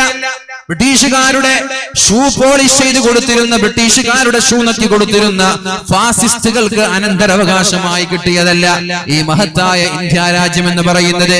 ഇത് സബ്കോ മിട്ടി ഹേ, ഇത് എല്ലാവരുടെയും മണ്ണാണ്. ഏതെങ്കിലും ഖാസ് ഖാസ് ആദ്മി കാ മിട്ടി നഹീ, ഇത് ഏതെങ്കിലും പ്രത്യേകമായ ആളുകളുടെ മണ്ണല്ല, ഇത് എല്ലാവരുടെയും മണ്ണ്. ആരുടെ മണ്ണ്? മുസ്ലിമീങ്ങളുടെ മണ്ണാണിത്, ഹിന്ദുക്കളുടെ മണ്ണാണിത്, ക്രൈസ്തവരുടെ മണ്ണാണിത്, സിഖുകാരുടെ മണ്ണാണിത്, ജൂതന്മാരുടെ മണ്ണാണിത്. ഈ ഡിവൈഡ് ആൻഡ് റൂൾ എന്നുള്ള ഈ വേണ്ടാത്ത ആശയം ഇന്ത്യയിൽ കുത്തി നിറച്ചത് ബ്രിട്ടീഷുകാരാണ്. മുഗളന്മാർ ഒരു ഭാഗത്ത് ഭരിക്കുന്നുണ്ട്, ടിപ്പു സുൽത്താൻ മറ്റൊരു ഭാഗത്ത് ഭരിക്കുന്നുണ്ട്, ഹൈദർ അലി ഖാൻ അടക്കമുള്ളവർ. അതേപോലെ തന്നെ ഓരോ നാടിൽ, ഓരോ പ്രവിശ്യയിൽ ഓരോ രാജാക്കന്മാര് മുസ്ലിം ഭരണാധികാരികളായിരുന്നു. ബ്രിട്ടീഷുകാർ ആദ്യം ഇന്ത്യയിലേക്ക് കടന്നു വന്നപ്പോ, അപ്പൊ ഈ ഇന്ത്യ രാജ്യം കിട്ടാൻ വേണ്ടി അവരെന്താ ആദ്യം ചെയ്തത്? ഇവിടെ മുസ്ലിം രാജ്യം, മുസ്ലിം ഭരണാധികാരികളാ ഭരിച്ചിരുന്നത്.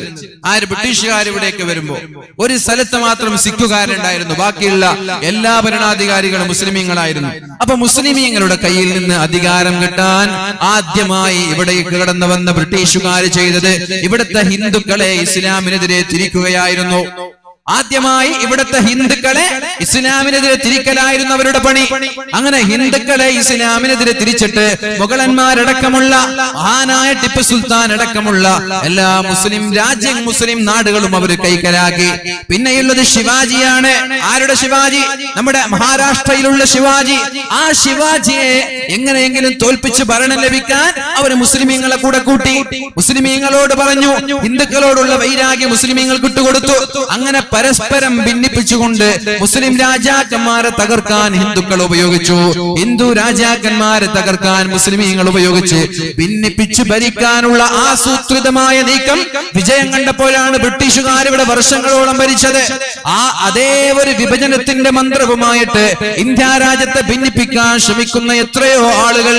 ഭരണാധികാരികളോട് പറയാനുള്ളത്, നിങ്ങൾ എത്ര വർഷം വേണമെങ്കിലും ഭരിച്ചോ, ഞങ്ങൾക്ക് കുഴപ്പമില്ല, വർഷങ്ങളോളം ഭരിച്ചോളൂ, കുഴപ്പമില്ല, ഞങ്ങൾ ആരും പറഞ്ഞിട്ടില്ല, ആരും ഇവിടെ നിങ്ങൾ വരേണ്ട എന്ന്, ഇന്നാലിന്നവർ ഭരണാധികാരികളാവണമെന്ന്, ഇന്നാലിന്നവർ പ്രധാനമന്ത്രിയാവണമെന്ന്, ആർക്കും ഭരിക്കാം, കുഴപ്പമില്ല.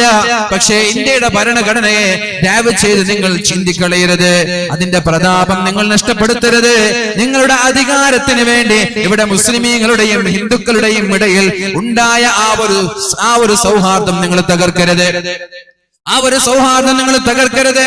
80% ആളുകളിൽ, 80% ഹിന്ദുക്കളിൽ ഏകദേശം 50% ആളുകൾ ഇതിനെ എതിർക്കുന്നവരാണ്. 80% ഹിന്ദുക്കളിൽ 50% ആളുകളും ഇങ്ങനെ ഒരു ബില്ലിനെ എതിർക്കുന്നവരാണ്. എന്ന് മാത്രമല്ല, മുസ്ലിമീങ്ങൾ അടക്കമുള്ള ആളുകളെ സപ്പോർട്ട് ചെയ്യുന്നവരാണ്. ഞങ്ങൾ മുസ്ലിം ആകുമെന്ന് പറഞ്ഞവരെത്രയുണ്ട്. ഈ ഒരു ബില്ല് പാസ്സായ ഉടനെ ഇസ്ലാമിലേക്ക് കടന്നു വന്ന ആളുകൾ എത്രയുണ്ട്.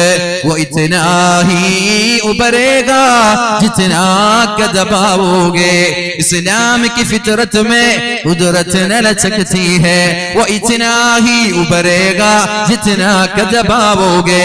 ഈ പരിശുദ്ധമായ ഇസ്ലാമിനെ എത്ര തകർക്കാനും നശിപ്പിക്കാനും നിങ്ങൾ ശ്രമിച്ചാൽ അത് വളരുകയല്ലാതെ തകരുമെന്ന് നിങ്ങൾ ആരും വിശ്വസിക്കണ്ട.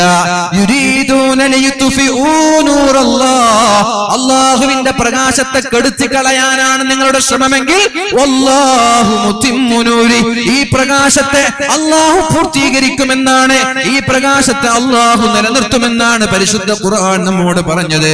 അതുകൊണ്ട് എന്റെ പ്രിയപ്പെട്ട മുസ്ലിം സഹോദരങ്ങളോട് പറയാനുള്ളത്, ഇത്തരം വിഷയങ്ങളിൽ വൈകാരികമായി ഇടപെടാതെ വിവേകത്തോടെ നമ്മുടെ സാമുദായിക നേതാക്കന്മാർ എന്താണോ പറയുന്നത് അവരുടെ കൂടെ നിൽക്കാൻ നമ്മൾ തയ്യാറാവുക. അല്ലാഹു തൗഫീഖ് നൽകട്ടെ. എപ്പോഴും ഒറ്റപ്പെട്ട് നിൽക്കുന്നവന്റെ കൂടെ പിശാചുണ്ടാകുമെന്ന് പരിശുദ്ധ റസൂലുള്ളാഹി സ്വല്ലല്ലാഹു അലൈഹി വസല്ലമ തങ്ങൾ പറഞ്ഞു തന്നിട്ടുണ്ട്. ഫഇന്ന ശൈത്വാന മഅൽ വാഹിദ്, ഫഇന്ന ശൈത്വാന മഅൽ വാഹിദ്, ഒറ്റയ്ക്ക് നിൽക്കുന്നവന്റെ കൂടെയാണ് പിശാച് ഉണ്ടാവുക. വഹുവ മിനൽ ഇത്നൈനി അബഅദ്, രണ്ടാളുകളായാൽ പിശാച് അകലും, മൂന്നാളുകളായാൽ പിശാച് അവരുടെ കൂടെ ഉണ്ടാവൂല എന്ന് മഹാനായ ഉമർ ഇബ്നുൽ ഖത്താബ് റളിയല്ലാഹു അൻഹു പറഞ്ഞിട്ടുണ്ട്. ഫമൻ അറാദ ബുഹ്ബൂഹത്തൽ ജന്ന, നാളെ സ്വർഗ്ഗത്തിന്റെ ഉന്നതമായ ദറജ, ഉന്നതമായ തട്ട്, ഉന്നതമായ സ്ഥാനം ആരെങ്കിലും ആഗ്രഹിക്കുന്നുവെങ്കിൽ ഫൽയൽസമിൽ ജമാഅ, വളരെ ഐക്യത്തോടെ സംഘടിതരായി നിൽക്കണമെന്ന് പരിശുദ്ധ റസൂൽ മഹാനായ ഉമർ ഇബ്നുൽ ഖത്താബ് റളിയല്ലാഹു അൻഹു പറയുന്നുണ്ട്.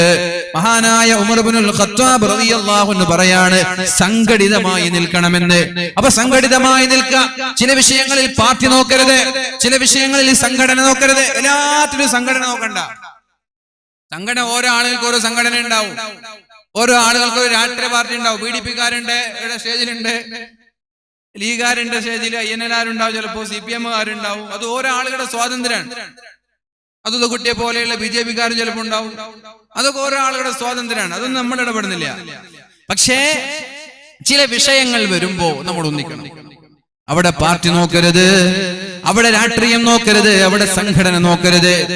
ചില വലിയ വലിയ വിഷയങ്ങൾ നമ്മളിലേക്ക് അപകടപ്പെടുത്തുന്ന, അപകട സാധ്യതയുള്ള വിഷയങ്ങൾ വരുമ്പോൾ ഒന്നിക്കാൻ നമ്മൾ തയ്യാറാവണം.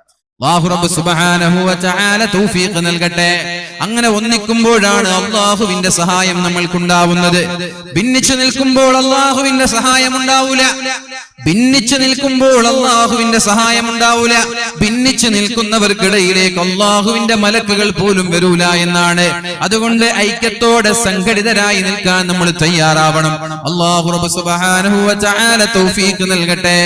ഞാൻ നിങ്ങളോട് പറയാൻ പോകുന്ന ഒരു വിഷയം അല്ലാഹുവിന്റെ ഹബീബായ റസൂലുള്ളാഹി സ്വല്ലല്ലാഹു അലൈഹി വസല്ലമ തങ്ങൾ പറഞ്ഞു, യാ മഅശറൽ മുഹാജിരീൻ, ഓ മുഹാജിരീങ്ങളുടെ കൂട്ടമേ, ഓ മുഹാജിരീങ്ങളുടെ കൂട്ടമേ, ഖംസു ഖിസാലിൻ ഇദബ്തുലീതും ബിഹിന്ന വഅഊദു ബില്ലാഹി അൻ തുദ്രികൂഹുന്ന.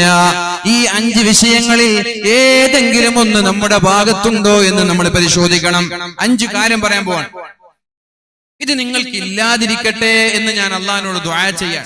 ആരാ പറയുന്നത്? നബി തങ്ങൾ പറയാണ് സല്ലല്ലാഹു അലൈഹി വസല്ലം. ഖംസു ഖിസാൽ, 5 കാര്യങ്ങൾ. ഇദബ്തുലീതും ബിഹിന്ന, ആ 5 കാര്യങ്ങൾ നിങ്ങളിൽ ഉണ്ടായാൽ, വഅഊദു ബില്ലാഹി അൻ തുദ്രികൂഹുന്ന, ആ 5 കാര്യങ്ങൾ നിങ്ങളിൽ ഉണ്ടാവാതിരിക്കട്ടെ എന്ന് ഞാൻ അല്ലാഹുവിനോട് ദുആ ചെയ്യുകയാണ്. ഞാൻ അല്ലാഹുവിനോട് പ്രാർത്ഥിക്കുകയാണ്. എന്താണ് ഒന്നാമത്തെ കാര്യം? ലൻ തൽഹരിൽ ഫാഹിഷതു ഫീ ഖൗമിൻ ഹത്താ അഅലനൂ ബിഹാ ഇല്ലാ ഫശാ ഫീഹിമുത് ത്വാഊൻ വൽ ഔജാഉ അല്ലതി ലം തകുൻ ഫീ അസ്ലാഫിഹിം അല്ലദീന മളൗ. ഒന്നാമത്തെ കാര്യം അതാണ്. ഒന്നാമത്തെ കാര്യം ശ്രദ്ധിച്ചോളൂ എല്ലാവരും, പെണ്ണുങ്ങളായാലും ആണുങ്ങളായാലും ചെറുപ്പക്കാരായാലും ചെറുപ്പക്കാരികളായാലും എവിടെയോ നമ്മുടെ ഭാഗത്ത് വീഴ്ച വന്നിട്ടുണ്ടോ എന്ന് നമ്മൾ ആലോചിക്കണം. എന്റെ പ്രിയപ്പെട്ട ചെറുപ്പക്കാരോട് ഞാൻ പറയാണ്, എത്ര ലാഘവത്തോടെയാണ് നമ്മൾ ഇവിടെ തോന്നിവാസം ചെയ്തുകൊണ്ടിരിക്കുന്നത്. എത്ര നിസ്സാരമായിട്ടാണ്. ആരെയാ നമ്മൾക്ക് പേടിയുള്ളത്? ഉസ്താദുമാരെ പേടിയുണ്ടോ? മാതാപിതാക്കളെ പേടിയുണ്ടോ?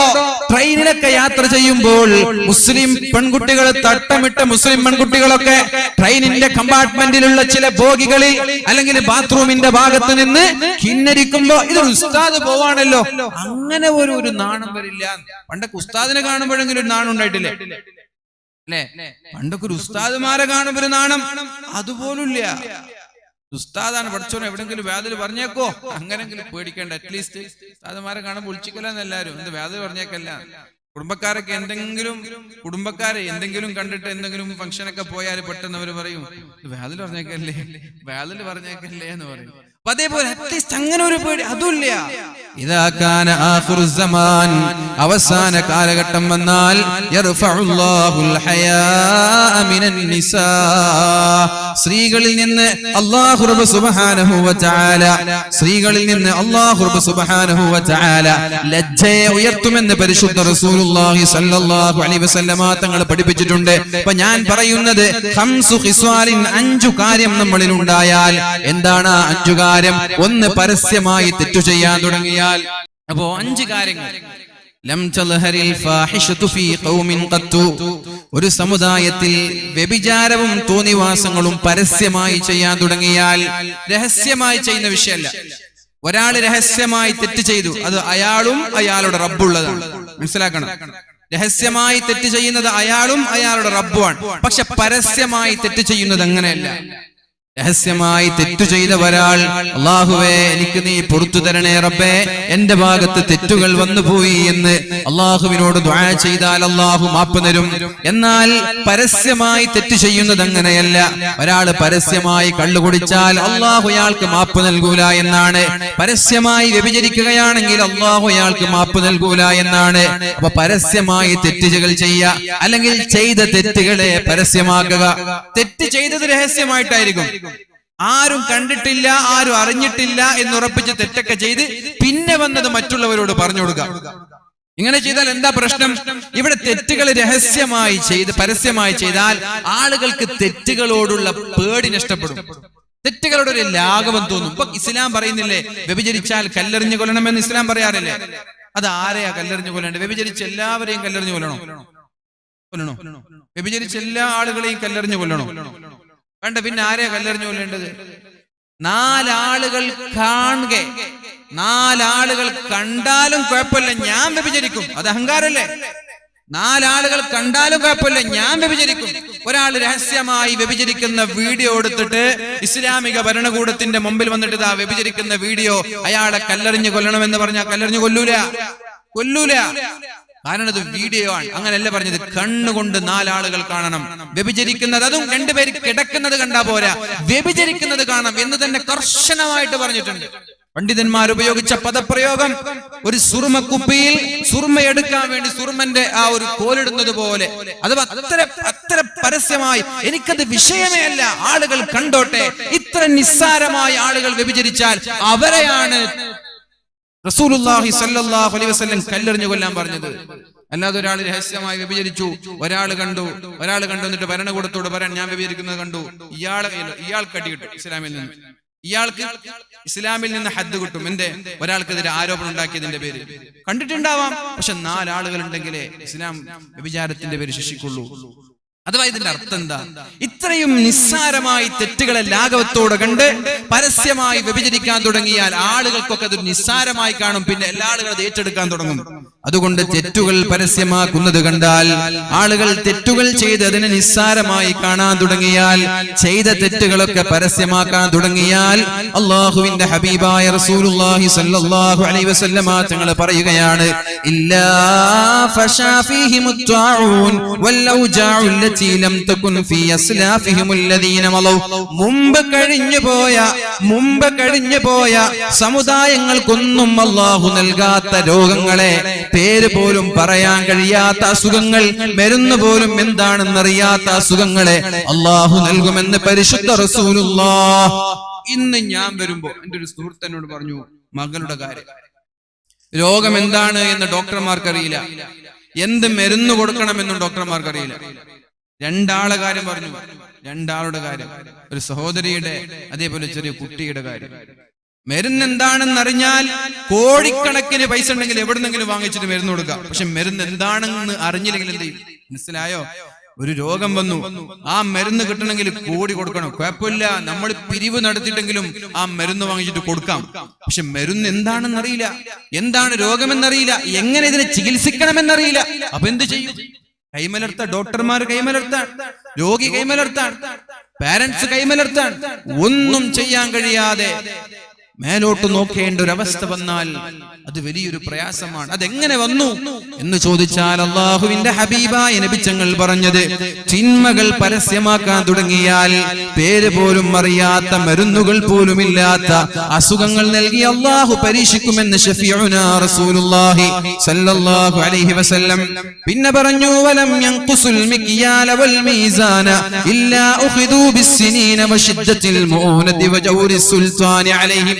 ഇതിലുണ്ട് നമ്മുടെ ഇന്നത്തെ ഭരണകൂടം, അതേപോലെ തന്നെ NRC-യും ക്യാബൊക്കെ ഈ ഹദീസിലുണ്ട്. NRC-യും CAB ഒക്കെ ഈ ഹദീസിലുണ്ട്. എന്താ പറഞ്ഞത്? വലം യൻഖുസുൽ മിക്യാല വൽ മീസാൻ. സാമ്പത്തികമായ ഇടപാടിൽ സൂക്ഷ്മതയില്ലാത്ത ആളുകൾ, സാമ്പത്തികമായ ഇടപാടിൽ സൂക്ഷ്മതയില്ലാത്ത ആളുകൾ, മറ്റുള്ളവന്റെ സമ്പാദ്യം അടിച്ചു മാറ്റുന്ന ആളുകൾ, ഹറാമേത് ഹലാലേത് എന്നറിയാതെ ഹലാലിനും ഹറാമിനും തീരെ പരിഗണിക്കാത്തവർ. റസൂലുള്ളാഹി സ്വല്ലല്ലാഹു അലൈഹി വസല്ലമ തങ്ങൾ പറഞ്ഞു, ലോകാവസാനം സംഭവിക്കൂല ഏതുവരെ ജനങ്ങൾക്ക് ഹലാലായാലും ഹറാമായാലും ഒരു കുഴപ്പമില്ല. തിന്നാൽ മതി, പൈസ ഉണ്ടാക്കിയാൽ മതി, വീടെടുത്താൽ മതി, വണ്ടി വാങ്ങിച്ചാൽ മതി. ഹലാലായാലെന്ത്, ഹറാമായാലെന്ത്, സമ്പത്ത് ആരുടേതായാലെന്ത്, ഞാൻ തിന്നണം, എന്റെ കീശ വീർപ്പിക്കണം, ഞാൻ വീടെടുക്കണം എന്ന ചിന്തയല്ലാതെ ഇത് ഹറാമാണോ ഹലാലാണോ എന്ന് നോക്കാൻ ഒരാളും നിൽക്കൂല. പൈസ കിട്ടണം, സമ്പത്തുണ്ടാവണം, പൈസ കിട്ടണം, സമ്പത്തുണ്ടാവണം എന്നുള്ളതല്ലാതെ വേറെ ഒരു ചിന്തയില്ല. ഇന്ന് ഉച്ചയ്ക്ക് ശേഷം ഉംറയ്ക്ക് പോയി വന്ന ഒരു ഉസ്താദിനോട് പറഞ്ഞു, ഞാൻ മദീനയിൽ ഒരു മഗ്രിബ് നിസ്കാരം കഴിഞ്ഞാൽ അവിടെ ഖുർആൻ ക്ലാസ് നടക്കാറുണ്ട്. അപ്പൊ ഞാൻ ഓതട്ടെ എന്ന് ചോദിച്ചു. ഞാൻ ഓതിക്കൊടുത്തു, സമ്മതിച്ചു. നല്ല ഉഷാറെന്ന് പറഞ്ഞു. അപ്പൊ ഞാൻ 2-3 ദിവസം ഇവിടെ ഉണ്ട്, ഞാൻ നിങ്ങളുടെ കൂടെ പഠിക്കാനിരുന്നോട്ടെ. നിങ്ങളുടെ നാട് ഏതാ? ഞാൻ കേരളത്തിൽ നിന്നാണ്. കേരളക്കാരെ വേണ്ടാന്ന് പറഞ്ഞു. എന്റെ കാരണം അത് പറഞ്ഞില്ല.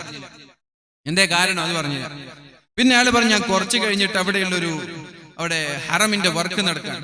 അപ്പൊ ഞാൻ ചോദിച്ചു, ഈ ഹറമിന് ഏകദേശം എത്ര ആളുകൾ വർക്ക് എടുക്കുന്നുണ്ടാവും? 10,000-കണക്കിന് ആളുകളുണ്ട്. നിങ്ങൾ എവിടുന്നാ? ഞാൻ കേരളത്തിൽ നിന്നുള്ള ഒരാളും ഈ ഒരു വർക്കിന് ഏൽപ്പിച്ചിട്ടില്ല. ഒക്കെ കേരളത്തിന് പുറത്തുള്ള ആളുകളാണ്. എന്താ കാരണം എന്ന് വെച്ചോ? അപ്പൊ പറഞ്ഞു, ഒക്കെ പറ്റിച്ചിട്ട് പോവാണ്, ഒക്കെ പറ്റിച്ചിട്ട് ചതിച്ചിട്ട് പോവാണ്, പൈസ മുക്കിയിട്ട് പോവാണ്. ഇന്ന് എന്നോട് പറഞ്ഞാണ്, അല്ലാഹു അലം, ഇന്ന് ഉച്ചയ്ക്ക് ജുമഅക്ക് ശേഷം എന്നോട് ഒരു ഉസ്താദ് പറഞ്ഞു.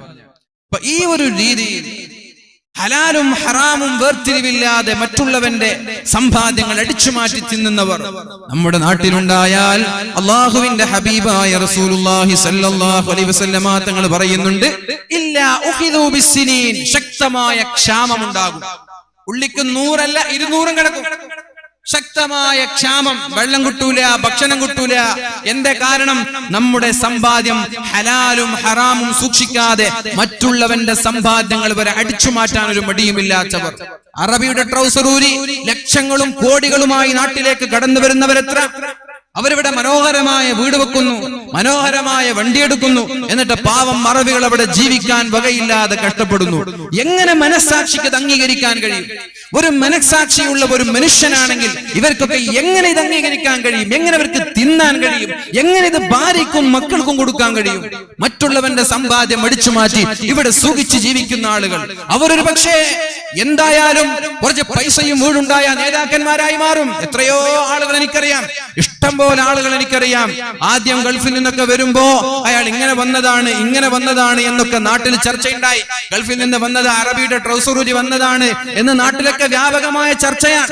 പിന്നെയുണ്ട് 5 വർഷം കഴിഞ്ഞ് നോക്കുമ്പോ അയാൾ പള്ളിയുടെ കമ്മിറ്റി ഭാരവാഹികൾ പ്രധാനപ്പെട്ട ഒരാളാണ്. എന്താ കാരണം? പള്ളിക്ക് ഇത്ര പൈസ കൊടുത്തു, അപ്പൊ കമ്മിറ്റിയുടെ പ്രധാനിയായി. ഇത് രീതിയല്ല, ഇത് ഇസ്ലാമല്ല, ഇത് തെമ്മാടിത്തരമാണ്. അല്ലാഹുവിന്റെ ഹബീബായ റസൂലുള്ളാഹി സ്വല്ലല്ലാഹു അലൈഹി വസല്ലമ തങ്ങൾ പറഞ്ഞത്, ഒരു സത്യവിശ്വാസിയെ സംബന്ധിച്ചിടത്തോളം അവർക്ക് എല്ലാം പ്രാർത്ഥനയാണ്. ഏത് പ്രതിസന്ധി വന്നാലും അല്ലാഹുവിനോട് ദുആ ചെയ്യാനാണ് പറഞ്ഞത്. ഞാൻ നിങ്ങളോടൊരു കാര്യം പറഞ്ഞു തരട്ടെ. റസൂലുള്ളാഹി സ്വല്ലല്ലാഹു അലൈഹി വസല്ലമ തങ്ങൾ ഗുഹയിൽ പെട്ടുപോയ 3 ആളുകളുടെ ചരിത്രം നമ്മോട് പറഞ്ഞു തന്നിട്ടുണ്ട്. ഓർക്കുന്നുണ്ടോ? ഗുഹയിൽ പെട്ടുപോയ 3 ആളുകൾ. എന്താണ് ആ 3 ആളുകൾ ചെയ്തത്? അവരിങ്ങനെ യാത്ര ചെയ്യുമ്പോൾ വിശ്രമിക്കാൻ വേണ്ടി ഗുഹയുടെ അകത്തേക്ക് കയറി. അപ്പോഴാണ് വലിയ ഒരു പാറക്കല്ല് ഉരുണ്ട് വന്നിട്ട് അവരുടെ ഗുഹാമുഖം അടച്ചത്. ഗുഹാമുഖം അടഞ്ഞു, വെളിച്ചമില്ല, വായുവില്ല. ഇനി എന്താ ചെയ്യുക? 3 ആളുകളും അവരുടെ കൈ ഉപയോഗിച്ച് ശക്തമായി തള്ളി നീക്കാൻ ശ്രമിച്ചു. പക്ഷേ ആ പാറയെ അനക്കാൻ 3 ആളുകൾക്കും കഴിഞ്ഞില്ല. 3 ആളുകൾ അവരവരുടെ കൈകൾ ഉപയോഗിച്ച് ശക്തമായി തള്ളി നീക്കാൻ ശ്രമിച്ചു. പക്ഷേ അവരെ കൊണ്ട് ആ പാറയെ അനക്കാൻ കഴിഞ്ഞില്ല. അങ്ങനെയാണ് 3 ആളുകൾ ചർച്ച ചെയ്യുന്നത്, ഇനി ഞങ്ങൾ എന്ത് ചെയ്യണം? അപ്പോഴാണ് അതിലൊരാൾ അഭിപ്രായം പറഞ്ഞത്, അല്ലാഹുവിനോട് ദുആ ചെയ്യാം. ആരോഗ്യം കൊണ്ട് മസിൽ പവർ കൊണ്ടല്ലേ ഞങ്ങൾക്ക് അതിനെ അനക്കാൻ പറ്റാത്തത്. പക്ഷെ അല്ലാഹു തആല നമ്മൾക്ക് നാവ് തന്നിട്ടില്ലേ? ഈ നാവ് കൊണ്ട് നമ്മൾക്ക് അല്ലാഹുവിനോട് ദുആ ചെയ്യാം. ജീവിതത്തിൽ ചെയ്ത സ്വാലിഹായ ഒരു നന്മ മുന്നിൽ വെച്ചിട്ട് അല്ലാഹുവിനോട് ദുആ ചെയ്യാം. അല്ലാഹു പാറ നീക്കൂലേ? ഉദ്ഉനി അസ്തജിബ് ലക്കും, എന്നോട് ചോദിച്ചോളൂ ഞാൻ നിങ്ങൾക്ക് ഉത്തരം തരാമെന്നല്ലേ അല്ലാഹു പറഞ്ഞത്. ഒന്നാമത്തെ ആള് ദുആ ചെയ്തു, അല്ലാഹുവേ എന്റെ മാതാപിതാക്കളോട് എന്റെ ജീവിതത്തിൽ മരണം വരെ ഇന്ന് വരെ ഞാൻ മോശമായി പെരുമാറിയിട്ടില്ല. അവരോട് കാണിച്ച ആ അദബ് നിനക്ക് വേണ്ടിയാണെന്ന് നിനക്ക് തോന്നുകയാണെങ്കിൽ ഈ പാറയെ നീ നീക്കിത്തരണേ അല്ലാഹ്. 6 കൈകൾ വെച്ചിട്ട് തള്ളിയ പാറ നാവ് കൊണ്ട് നീക്കുകയാണ്, അത്ഭുതങ്ങൾ സൃഷ്ടിക്കുകയാണ്. അല്ലാഹുവേ, ഞാൻ എന്റെ മാതാപിതാക്കളോട് ജീവിതത്തിൽ മാന്യമായി പെരുമാറിയത് നിനക്ക് വേണ്ടിയാണെങ്കിൽ ഈ പാറയെ നീ നീക്കണം. പാറ നീങ്ങി, വെളിച്ചം വന്നു. പക്ഷേ അതിനിടയിലൂടെ കടന്നു പോകാൻ അവർക്ക് സാധിച്ചില്ല. രണ്ടാമത്തെയാള് ദുആ ചെയ്തു, അല്ലാഹുവേ വ്യഭിചരിക്കാൻ എനിക്ക് അവസരമുണ്ടായി. വർഷങ്ങളായി എന്റെ കുടുംബത്തിലെ ഒരു പെണ്ണിനോട് എനിക്ക് പ്രേമമായിരുന്നു. അവളോട് എന്തെന്നില്ലാത്ത വികാരം എനിക്കുണ്ടായിരുന്നു. അവളുമായി കിടപ്പറ പങ്കിടണമെന്നുള്ള താല്പര്യമുണ്ടായിരുന്നു. അവളോട് ഞാൻ ആവശ്യപ്പെട്ടപ്പോൾ അവൾ സമ്മതിച്ചില്ല. വലിയ ഒരു ക്ഷാമം വന്നപ്പോൾ എന്റെ അടുത്തേക്ക് അവൾ വന്നിട്ട് എനിക്ക് പൈസ തരുമോ എന്ന് ചോദിച്ചു. 120 സ്വർണ്ണ ദീനാറാണ് ഞാൻ കൊടുത്തത്. എന്താണ് കരാർ എന്നറിയോ? കിടപ്പറ പങ്കിടണമെന്ന കരാറിൽ 120 ദീനാറാണ് ഞാൻ കൊടുത്തത്. പറഞ്ഞതുപോലെ അവളും ഞാനും ആരുമില്ലാത്ത ഒറ്റയ്ക്കൊരു മുറിയിൽ ഒരുമിച്ച് കൂട്ടിയപ്പോൾ വ്യഭിചരിക്കാൻ വേണ്ടി നിൽക്കുമ്പോഴാണ് പെണ്ണെന്റെ മുഖം നോക്കി പറഞ്ഞത്, യാ ഫതാ ഇത്തഖില്ലാഹ്, ഓ ചെറുപ്പക്കാരാ അല്ലാഹുവിനെ പേടിച്ചോളണം. ചെറുപ്പക്കാരാ, ഞാൻ ഗത്യന്തരമില്ലാതെ നിർബന്ധിതനായി ഞാൻ വന്നതാണ്. സാമ്പത്തികമായി വലിയ ആവശ്യമുള്ളത് കൊണ്ട് വന്നതാണ്. പക്ഷെ നിങ്ങൾ അങ്ങനെയല്ല, അല്ലാഹുവിനെ പേടിക്കണേ ചെറുപ്പക്കാരാ. ഉടനെ തന്നെ പേടിച്ചുകൊണ്ട് അവിടെ നിന്ന് ഇറങ്ങിപ്പോയി. നാട്ടുകാര് കാണുമെന്ന പേടിയല്ല, പോലീസുകാര് പിടിക്കുമെന്ന പേടിയല്ല. അല്ലാഹു ഇത് കാണുമല്ലോ, അല്ലാഹുവിന് ഇത് ഇഷ്ടപ്പെടൂലല്ലോ.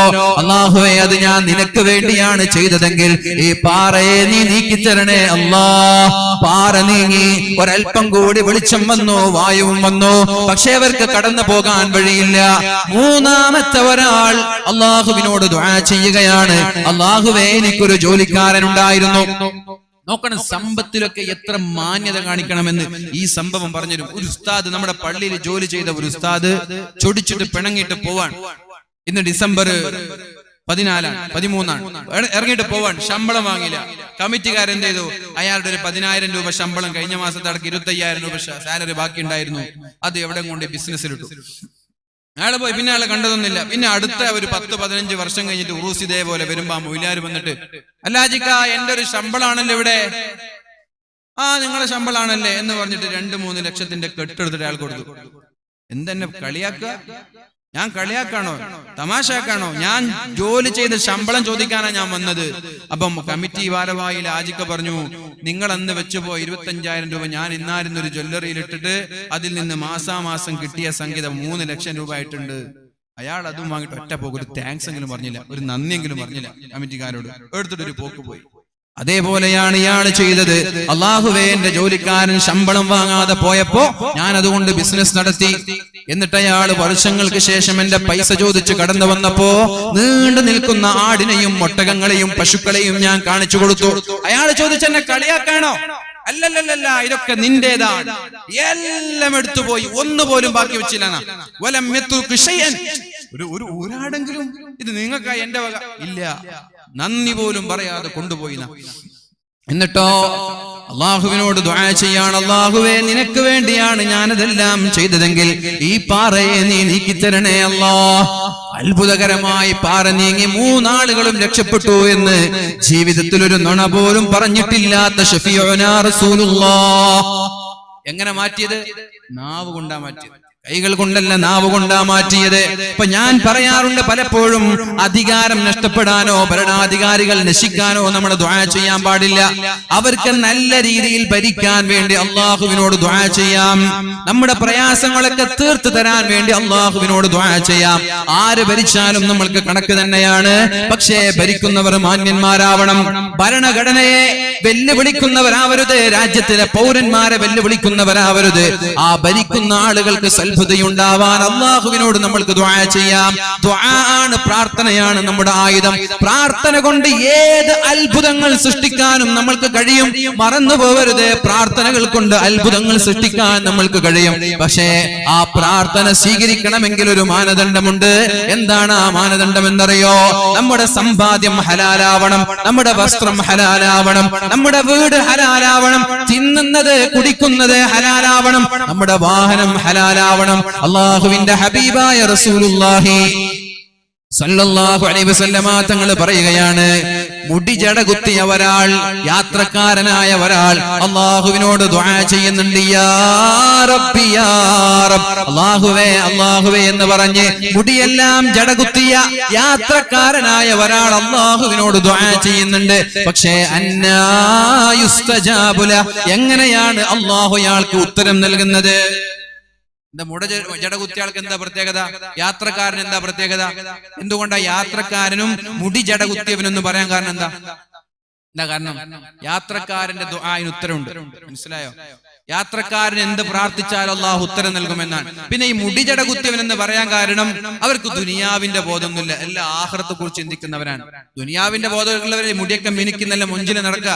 ഇവർക്ക് എന്താ ദുനിയാവ്? അങ്ങനെ ദുനിയാവിന്റെ ബോധമൊന്നുമില്ലാതെ സാഹിദാണ്, യാത്രക്കാരനാണ്. അത് ഉത്തരം കിട്ടാൻ സാധ്യതയുള്ളവരാണ്. യാത്രക്കാരൻ ഉത്തരം കിട്ടണം, സാഹിദിനും ഉത്തരം കിട്ടണം. പക്ഷേ എങ്ങനെയാണ് അയാൾക്ക് അല്ലാഹു ഉത്തരം നൽകുന്നത്? കാരണം അയാൾ തിന്നുന്നത് ഹറാമാണ്. ഹറാം തിന്നിട്ട് അല്ലാഹുവിനോട് ദുആ ചെയ്താൽ അല്ലാഹു ഉത്തരം നൽകൂല എന്ന് പരിശുദ്ധ റസൂലുള്ളാഹ്. ഹറാമായ വീട്ടിൽ വെച്ച് ദുആ ചെയ്താൽ അല്ലാഹു ഉത്തരം നൽകൂല. നമ്മുടെ വസ്ത്രം ഹറാമാണ്.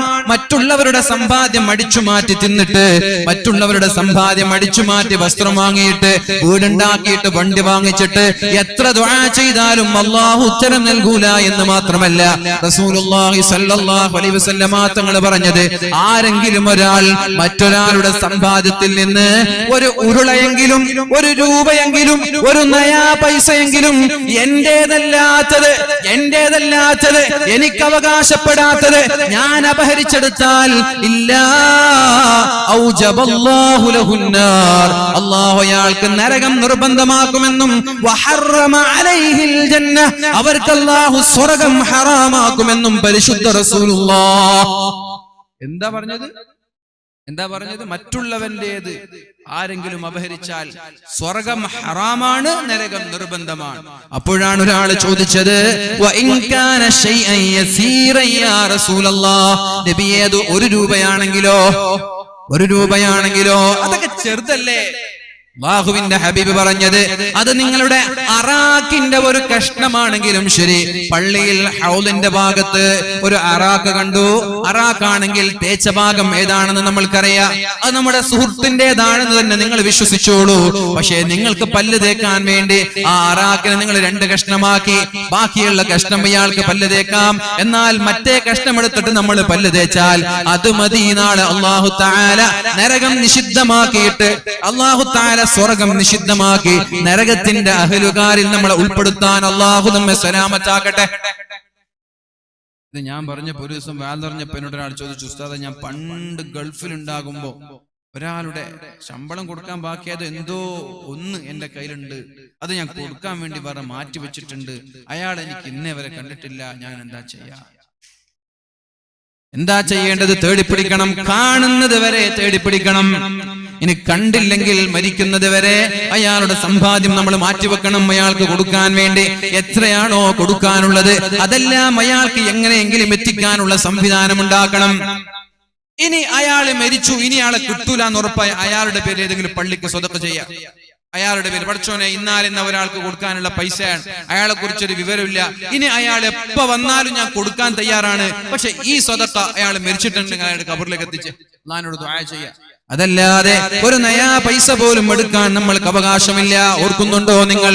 അല്ലാഹുവിന്റെ ഹബീബായ റസൂലുള്ളാഹി സല്ലല്ലാഹു അലൈഹി വസല്ലമ തങ്ങൾക്ക് ഖിദ്മത്ത് ചെയ്യുകയാണ് ഒരു സ്വഹാബി. നബി തങ്ങളുടെ ഒട്ടകത്തിൽ നിന്ന് ചരക്ക് ഇങ്ങനെ മാറ്റി വെക്കുമ്പോഴാണ് ശത്രുവിന്റെ ഒരു അമ്പ് ശരീരത്തിലേക്ക് ഏറ്റു, വീണു, രക്തം വാർന്നു, മരിച്ചു. സഹാബാക്കൾക്കൊക്കെ വലിയ സന്തോഷമായി. എന്തേ? ഹനീഅൻ ലഹുൽ ജന്ന, അയാൾ സ്വർഗ്ഗക്കാരനാണ്. കാരണം യുദ്ധം കഴിഞ്ഞ് തിരിച്ചു വരികയാണ്. അള്ളാഹുവിന്റെ ഹബീബിന് ഖിദ്മത്ത് എടുക്കുമ്പോഴാണ് ശത്രുവിന്റെ അമ്പേറ്റ് പിടഞ്ഞു മരിച്ചത്. ഹനീഅൻ ലഹുൽ ജന്ന, അയാൾക്ക് സ്വർഗ്ഗം ഉറപ്പാണെന്ന് മഹാന്മാരായ സ്വഹാബാക്കൾ പറഞ്ഞു. ഉടനെ തന്നെ നബി തങ്ങൾ തിരുത്തുകയുണ്ടായി. എന്താണ് നബി തങ്ങൾ പറഞ്ഞതെന്നറിയോ മുഅ്മിനീങ്ങളെ? അന്നാ, എങ്ങനെയാണ് അയാൾക്ക് അല്ലാഹു സ്വർഗ്ഗം നൽകുന്നത്? നിങ്ങളോട് ആരാ പറഞ്ഞത്? ഇന്ന ശംലതല്ലതി അഖദത് മിൻ ഖൈബർ ലതശ്തഇലു അലൈഹി നാറാ. ഖൈബർ യുദ്ധം നടക്കുമ്പോൾ പൊതുജനങ്ങൾക്ക് ഉപകരിക്കേണ്ട, പൊതുജനങ്ങളുടെ മുതലായ ഒരു തട്ടം അയാൾ എടുത്തിട്ടുണ്ട്. ആ തട്ടം ബൈത്തുൽ മാലിലേക്ക് കൊടുക്കേണ്ട തട്ടമാണ്, പൊതുജനങ്ങളുടെ തട്ടമാണ്. അത് സ്വന്തമായി ഉപയോഗിച്ചത് കാരണത്താൽ ഈ ഒരു തട്ടത്തിന്റെ പേരിൽ നാളെ കത്തിജ്വലിക്കുന്ന തീജ്വാലങ്ങളിൽ അയാൾ നരകിക്കുമെന്ന് ശഫീഉനാ റസൂലുള്ളാഹ്. ആരാ? നബി തങ്ങൾക്ക് ഖിദ്മത്ത് ചെയ്ത ആളാണ്. ലതശ്തഇലു അലൈഹി നാറാ, തീജ്വാലകളായി ഈ തട്ടം അയാളുടെ കഴുത്തിലുണ്ടാകുമെന്ന് ശഫീഉനാ റസൂലുള്ളാഹ്. തട്ടെന്നൊക്കെ പറഞ്ഞ ആർക്കും വേണ്ടാതെ വീണ് കിടക്കുന്ന തട്ടായിരിക്കും അത്. ആർക്കും വേണ്ടാതെ അശ്രദ്ധമായി എടുത്ത തട്ടായിരിക്കും. അപ്പോഴാണ് ഒരു സ്വഹാബി ചോദിച്ചത്, നബിയെ, ഞാൻ യുദ്ധത്തിന്റെ സമയത്ത് എന്റെ ചെരുപ്പിന്റെ വാറ് പൊട്ടിയപ്പോൾ അവിടെ ആർക്കും വേണ്ടാത്ത ഒരു ചെരുപ്പ്, ആരും ഉപയോഗിക്കാത്ത കളഞ്ഞു കിട്ടിയ ഒരു ചെരുപ്പിൽ നിന്ന് വാറെടുത്തിട്ട് എന്റെ ചെരുപ്പിലേക്ക് ഞാൻ വെച്ചിട്ടുണ്ട് നബിയെ, അത് ഹറാമാകുമോ നബിയെ? അപ്പോഴാണ് നബി തങ്ങൾ പറഞ്ഞത്, ശിറാകുൻ ഔ ശിറാകാനി മിനന്നാർ, അതും നരകത്തിലാണ്. മറ്റുള്ളവന്റെ സമ്മതമില്ലാതെ ചെരുപ്പിന്റെ വാറെടുത്ത് ഉപയോഗിച്ചാലും അത് നാളെ നിന്റെ ഷോൾഡറിൽ കത്തിജ്വലിക്കുന്ന തീജ്വാലയായി മാറുമെന്ന് ശഫീഉനാ റസൂലുള്ളാഹ്. ഹറാം വളരെ സൂക്ഷിക്കണം. ഹറാം സൂക്ഷിക്കാതെ ദുആഇന് ഉത്തരം കിട്ടൂല. എത്ര പ്രാർത്ഥിച്ചാലും അല്ലാഹു ഉത്തരം നൽകൂല.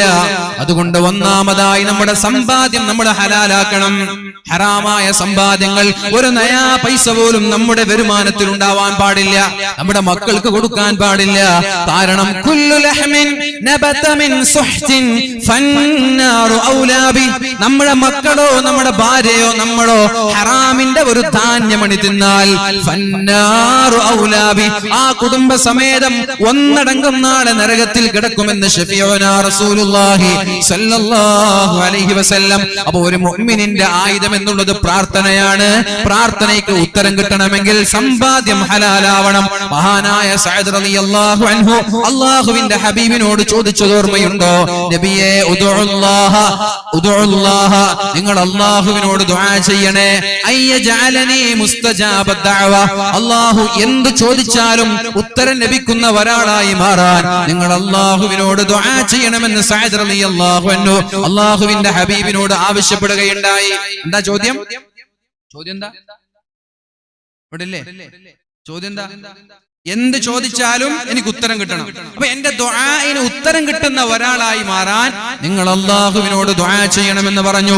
അപ്പോഴാണ് റസൂലുള്ളാഹി സ്വല്ലല്ലാഹു അലൈഹി വസല്ലമ തങ്ങൾ പറഞ്ഞത്, അത്വിബ് മത്അമക തകുൻ മുസ്തജാബദ് ദഅവ, അത്വിബ് മത്അമക തകുൻ മുസ്തജാബദ് ദഅവ, നിന്റെ സമ്പാദ്യം ഹലാലാക്കണം. നീ തിന്നുന്നത് ഹലാലായാൽ അല്ലാഹു തആല നിന്റെ പ്രാർത്ഥനയ്ക്ക് ഉത്തരം നൽകുമെന്ന് ശഫീഉനാ റസൂലുള്ളാഹ്.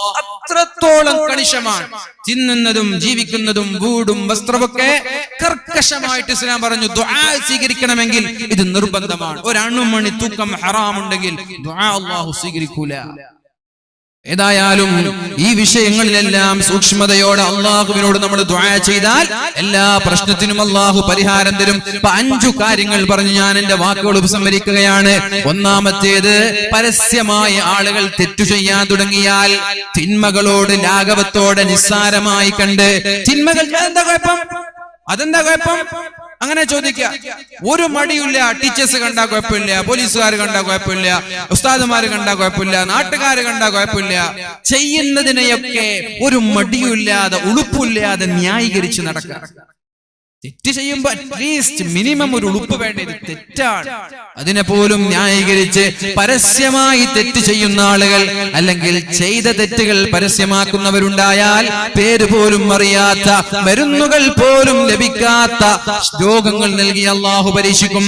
അതേപോലെ സാമ്പത്തികമായി ഇടപാടുകളിൽ സൂക്ഷ്മതയില്ല, ഹലാലും ഹറാമുമില്ലാതെ ഹക്കിടപാടിൽ സൂക്ഷ്മതയില്ലാതെ ഇങ്ങനെ ജീവിക്കാൻ തുടങ്ങിയാൽ അധികാരികൾ നിങ്ങൾ ആക്രമിക്കുമെന്നാ പറയുന്നത്. അധികാരികൾ നിങ്ങളെ ആക്രമിക്കും. അതാണ് ഇന്ന് കണ്ടുകൊണ്ടിരിക്കുന്നത്. അധികാരികൾ നിങ്ങൾ ആക്രമിക്കും. എന്ത് തെറ്റ് ചെയ്തിട്ട് ആരെവിടെ കുഴപ്പമുണ്ടാക്കി, എവിടെങ്കിലും പ്രശ്നം ഉണ്ടാക്കിയിട്ടുണ്ടോ? നിഷ്പക്ഷമായി പരിശുദ്ധ ഇസ്ലാമിനെ കുറിച്ച് മനസ്സിലാക്കിയ സർവ്വ ആളുകൾക്കറിയാം ഇസ്ലാമും മുസ്ലിമീങ്ങളും ഇവിടെ ഒരു പ്രശ്നത്തിൽ നിന്നിട്ടില്ല എന്നുള്ളത്. എല്ലാവർക്കും അറിയാം അല്ലെ? നിഷ്പക്ഷമായി ഇസ്ലാമിനെ മനസ്സിലാക്കുന്ന എല്ലാ ആളുകൾക്കറിയാം. പക്ഷെ അധികാരത്തിന് വേണ്ടിയിട്ട് എങ്ങനെങ്കിലും അധികാരത്തിൽ അള്ളിപ്പിടിച്ചു നിൽക്കണമെന്നുള്ള ആഗ്രഹത്തോടെ ജീവിക്കുന്നവരിൽ ബഹുഭൂരിഭാഗം ആളുകളും എന്തെങ്കിലും വിഷയങ്ങളുമായി ഇങ്ങനെ പ്രശ്നങ്ങൾ ഉണ്ടാക്കിക്കൊണ്ടേയിരിക്കും. അപ്പൊ ഞാൻ പറഞ്ഞു വരുന്നത്, നമ്മുടെ ഭരണാധികാരികൾ നമ്മെ ആക്രമിക്കും എന്ന് തന്നെയാണ് റസൂലുള്ളാഹി സ്വല്ലല്ലാഹു അലൈഹി വസല്ലമ തങ്ങൾ പറഞ്ഞത്. അതുകൊണ്ട് നമ്മൾ എന്ത് ചെയ്യണം? നമ്മുടെ സമ്പാദ്യവും ഇടപാടും ഹലാലാക്കണം. മൂന്നാമതായി പറഞ്ഞത്, വലം യംനഉ സകാത അംവാലിഹിം, സകാത്ത് കൊടുത്തില്ല പാവങ്ങളായ ആളുകൾക്ക്. നമ്മുടെ സമ്പാദ്യം കണക്കെടുപ്പ് നടത്തി അതിന്റെ ഓരോഹരി പാവപ്പെട്ട ആളുകൾക്ക് കൊടുത്തില്ലെങ്കിൽ അള്ളാഹു മഴയെ തരൂല. മഴ കിട്ടാത്തത് മരം വെട്ടിയിട്ടാണ് എന്നാ ശാസ്ത്രം പറയാ, അങ്ങനെ പറയാ. ഞാൻ കേരളത്തിലുള്ള മംഗലാപുരം മുതൽ തിരുവനന്തപുരം വരെയുള്ള 5 എയർപോർട്ടിലും കയറിയിട്ടുണ്ട്, ഫ്ലൈറ്റ് കയറിയിട്ടുണ്ട്. ഫ്ലൈറ്റ് കയറുമ്പോ ആകെ താഴെ കാണുന്നത് പച്ചപ്പാണ്. മനസ്സിലായോ? നിങ്ങൾ കണ്ണൂരിൽ നിന്ന് ഫ്ലൈറ്റ് കയറി താഴോട്ട് നോക്കിയാൽ ആകെ കാണാൻ പച്ചപ്പാണ്. ഇനിയിപ്പോ എന്തിന് കോഴിക്കോട് ടൗണിൽ ഒരു 10-12 നിലയുള്ള ഒരു ബിൽഡിങ്ങിന്റെ മുകളിൽ കയറി താഴെ നോക്കിയാലും കാണാൻ പച്ചപ്പാണ്. അപ്പൊ ശാസ്ത്രം അങ്ങനെ പറഞ്ഞാൽ തള്ളിക്കളയൊന്നുമില്ല. പക്ഷെ നമ്മൾക്ക് റസൂലുള്ളാഹി സ്വല്ലല്ലാഹു അലൈഹി വസല്ലം തങ്ങൾ പറഞ്ഞൊരു കാരണമുണ്ട്. വലം യംനഉ സകാത അംവാലിഹിം, പാവങ്ങളായ ആളുകളുടെ വിഹിതം ഓഹരി വെച്ച് കൊടുക്കാതെ നമ്മൾ തന്നെ തിന്നാൽ പൈസ നമ്മുടേതാണ്. പക്ഷേ അതിന്റെ 2.5% അതിന്റെ ഓഹരി പാവപ്പെട്ടവർക്ക് കൊടുക്കണം. അത് കൊടുക്കാതിരുന്നാൽ അള്ളാഹു മഴയെ തരൂല, മഴയെ അള്ളാഹു തടഞ്ഞു വെക്കുന്ന പറഞ്ഞു. പിന്നെ നാലാമതായി റസൂലുള്ളാഹി സ്വല്ലല്ലാഹു അലൈഹി വസല്ലമ തങ്ങൾ പറഞ്ഞത്, അല്ലാഹു പറഞ്ഞതുപോലെ റസൂലുള്ളാഹി സ്വല്ലല്ലാഹു അലൈഹി വസല്ലമ തങ്ങൾ പറഞ്ഞതുപോലെ ജീവിച്ചില്ലെങ്കിൽ ശത്രുക്കൾക്ക് നിങ്ങളുടെ പേരിൽ ആധിപത്യമുണ്ടാവും. നിങ്ങളെ ശത്രുക്കൾ ഭരിക്കാൻ തുടങ്ങും. ശത്രുക്കൾ നിങ്ങളുടെ പേരിൽ ആധിപത്യം ചെലുത്തും. എപ്പോ? നിങ്ങൾ അള്ളാഹു പറഞ്ഞതുപോലെ നടന്നില്ലെങ്കിൽ, റസൂലുള്ളാഹി സ്വല്ലല്ലാഹു അലൈഹി വസല്ലമ തങ്ങൾ പറഞ്ഞതുപോലെ ജീവിച്ചില്ലെങ്കിൽ. എന്നിട്ട് അവസാനമായി 5ാമത് പറഞ്ഞത്, അള്ളാഹുവിന്റെ ഹബീബ് പറയാണ്, മാലം തഹ്കും അഇമ്മതുഹും ബികിതാബില്ലാഹ്, പരിശുദ്ധമായ ഖുർആൻ അനുസരിച്ച് വിധിക്കുന്നതിന് പകരം ഓരോ ആളുകൾക്ക് ഓരോ വിധി. അല്ലേ? മുതലാളിമാർക്കൊരു വിധി, അധികാരികൾക്കൊരു വിധി, പാവപ്പെട്ടവർക്കൊരു വിധി, ഫഖീറായ ആളുകൾക്കൊരു വിധി, സമ്പത്ത് കണ്ട് ആളുകൾക്കനുസരിച്ച് മസ്അല പറയാ, മുതലാളിമാർക്കനുസരിച്ച് ഫത്വ കൊടുക്കുക. മുതലാളിമാരുടെ കല്യാണത്തിൽ പാട്ടുണ്ടായ പ്രശ്നാണ് അല്ല, എന്ന പാവപ്പെട്ടവന്റെ കല്യാണത്തിൽ പാട്ട് വെച്ച പ്രശ്നമാണ്. നല്ലൊരു കോടീശ്വരൻ അവന്റെ വീട് അവന്റെ കല്യാണത്തിന് വീഡിയോ ഷൂട്ട് ചെയ്താൽ അത് ഹലാലും, പാവപ്പെട്ടവൻ ചെയ്താൽ അത് ഹറാമും. നിങ്ങൾ കണ്ടിട്ടില്ലെങ്കിൽ ഞാൻ കണ്ടിട്ടുണ്ട്. ആര്? വലിയ വലിയ ആളുകൾ തന്നെ, വലിയ വലിയ ആളുകൾ. ഇതിലെല്ലാരും ഉണ്ട്, എല്ലാ നേതാക്കന്മാരുണ്ട്. മുതലാളിമാരുടെ കല്യാണത്തിന് പോയിട്ട് വീഡിയോ ഷൂട്ട് ചെയ്യുമ്പോ അവരൊന്നും മിണ്ടൂല, എന്നാ പാവപ്പെട്ട മാറ്റുന്ന. ഇതൊക്കെയാണ് തോന്നിയതുപോലെ ആളുകൾക്കനുസരിച്ച് മസ്അല പറയാനും ഫത്വ പറയാനും. പരിശുദ്ധമായ ഖുർആനല്ല തീരുമാനം സ്വന്തമാണെങ്കിൽ, സ്വന്തം താല്പര്യത്തിനനുസരിച്ചാണ് നിങ്ങൾ ഫത്വ പറയുന്നത്, ജനങ്ങൾക്ക് ഹുക്മ പറയുന്നതെങ്കിൽ, അല്ലാഹുവിന്റെ ഹബീബ് പറയാണ്, ഇല്ലാ ജഅലല്ലാഹു ബഅസഹും ബൈനഹും, നിങ്ങൾക്കിടയിൽ തന്നെ അഭ്യന്തര കലാപങ്ങൾ ഉണ്ടാകുമെന്ന് ശഫീഉനാ റസൂലുള്ളാഹി സ്വല്ലല്ലാഹു അലൈഹി വസല്ലം. അവസാനമായി ഒരൊറ്റൊരു ആയത്തോതി ഞാൻ എന്റെ വാക്കുകൾ ഉപസംഹരിക്കുകയാണ്. ബിസ്മില്ലാഹിർ റഹ്മാനിർ റഹീം. വഅദല്ലാഹു അല്ലാഹുല്ലദീന ആമനൂ മിൻകും വഅമിലുസ് സ്വാലിഹാത്ത്. അല്ലാഹുവിന്റെ ഹബീബ് പറയാണ്, ഖുൽ നബിയേ താങ്കൾ പറയണം, അത്തീഉല്ലാഹ് നിങ്ങൾ അല്ലാഹുവിനെ അനുസരിക്കണം, വഅതീഉർ റസൂല പ്രവാചകനെ നിങ്ങൾ അനുസരിക്കണം. ഫഇൻ തവല്ലൗ ഫഇന്നമാ അലൈഹി മാ ഹുമ്മില വഅലൈക്കും മാ ഹുമ്മിൽതും വഇൻ തുതീഉഹു തഹ്തദൂ വമാ അലർ റസൂലി ഇല്ലൽ ബലാഗുൽ മുബീൻ. വഅദല്ലാഹു അല്ലദീന ആമനൂ മിൻകും വഅമിലുസ് സ്വാലിഹാത്ത്. നിങ്ങളിലെ അല്ലാഹുവിനെ കൊണ്ട് വിശ്വസിക്കുന്ന സ്വാലിഹായ സൽപ്രവർത്തനങ്ങൾ ജീവിക്കുന്ന ആളുകൾക്ക് അല്ലാഹു വാക്ക് നൽകിയിട്ടുണ്ട്. എന്താണ് വാക്കെന്നറിയോ? ലയസ്തഖ്ലിഫന്നഹും ഫിൽ അർളി കമസ്തഖ്ലഫല്ലദീന മിൻ ഖബ്ലിഹിം. നിങ്ങളുടെ പേരിൽ അധികാരം ചെലുത്തുന്ന ആളുകളെ മാറ്റിയിട്ട് നിങ്ങളുമായി സപ്പോർട്ട് ചെയ്യുന്ന ആളുകളെ അധികാരത്തിൽ കൊണ്ടുവരുമെന്ന്. തുർക്കി കണ്ടില്ലേ, അതാതുർക്കിനെ മാറ്റി ഉർദുഗാനെ കൊണ്ടുവന്നത്. അങ്ങനെ എത്രയോ രാജ്യങ്ങൾ. ഞാൻ പറയട്ടെ, ഏത് അധികാരികളായാലും സ്വാച്ഛാധിപതികളായാൽ അവർക്കൊരു പതനമുണ്ട് എന്ന് മനസ്സിലാക്കണം. ലിബിയയായാലും യമനായാലും ഈജിപ്തായാലും ഏത് രാജ്യങ്ങളായാലും ഏകാധിപതികളായി സ്വാച്ഛാധിപതികളായി പൗരന്മാരുടെ സ്വാതന്ത്ര്യത്തിന് തീരെ പരിഗണന നൽകാതെ പുല്ലുവില നൽകിയിട്ട് തോന്നിയതുപോലെ ഭരിക്കുകയാണെങ്കിൽ ഒരു ഉയർച്ചയുണ്ട്. ആ ഉയർച്ച കഴിഞ്ഞാൽ പിന്നെ താഴ്ചയാണ്, പിന്നെ ഉയരൂല. ഒരു വളർച്ചയുണ്ട്, ആ വളർച്ച കഴിഞ്ഞാൽ പിന്നെ വളർച്ചയില്ല, താഴോട്ടാണ്. അതിന്റെ ഉത്തുംകുതയിലെത്തിയാൽ പിന്നെ അധപതനമാണ്, പിന്നെ കൂപ്പുകുത്തേണ്ടി വരും ഏറ്റവും താഴെയുള്ള അഗാധമായ ഗർത്തങ്ങളിൽ. അതുകൊണ്ട് അഹങ്കാരവും ധിക്കാരവും എല്ലാം മാറ്റിവെച്ച് രാജ്യത്തിന് നന്മ ചെയ്യേണ്ടവരാണ്, സമുദായത്തിന് നന്മ ചെയ്യേണ്ടവരാണ്, നാട്ടിന് നന്മ ചെയ്യേണ്ടവരാണ് എല്ലാ അധികാരികളും. അത് രാഷ്ട്രീയമായി പാർട്ടി, സംഘടന, പള്ളി, ജമാഅത്ത് എല്ലാം അങ്ങനെ തന്നെ. അതൊരു ഇന്ത്യ രാജ്യത്തിന്റെ നേതാക്കന്മാരെ, മന്ത്രിമാരെ മാത്രമല്ല, എല്ലാം ഏത് മേഖലയിൽ നിൽക്കുകയാണെങ്കിലും നമ്മൾ നീതിയോടുകൂടി പ്രവർത്തിക്കുക. അല്ലെങ്കിൽ ഒരു പുലി അല്ലാഹു പിന്നെ കയറാൻ കഴിയില്ല, പിന്നെ അധപതനമാണ്. അതുകൊണ്ട് നിങ്ങൾ അല്ലാഹുവിൽ വിശ്വസിച്ച് സൽപ്രവർത്തനങ്ങൾ ചെയ്ത് ജീവിച്ചാൽ അല്ലാഹു പറയുന്നു, നിങ്ങളുടെ ദീൻ നിങ്ങൾ ഇഷ്ടമുള്ളതുപോലെ ദീൻ അനുസരിച്ച് ജീവിക്കാൻ നിങ്ങൾക്ക് ഞാൻ സൗകര്യം തരാം.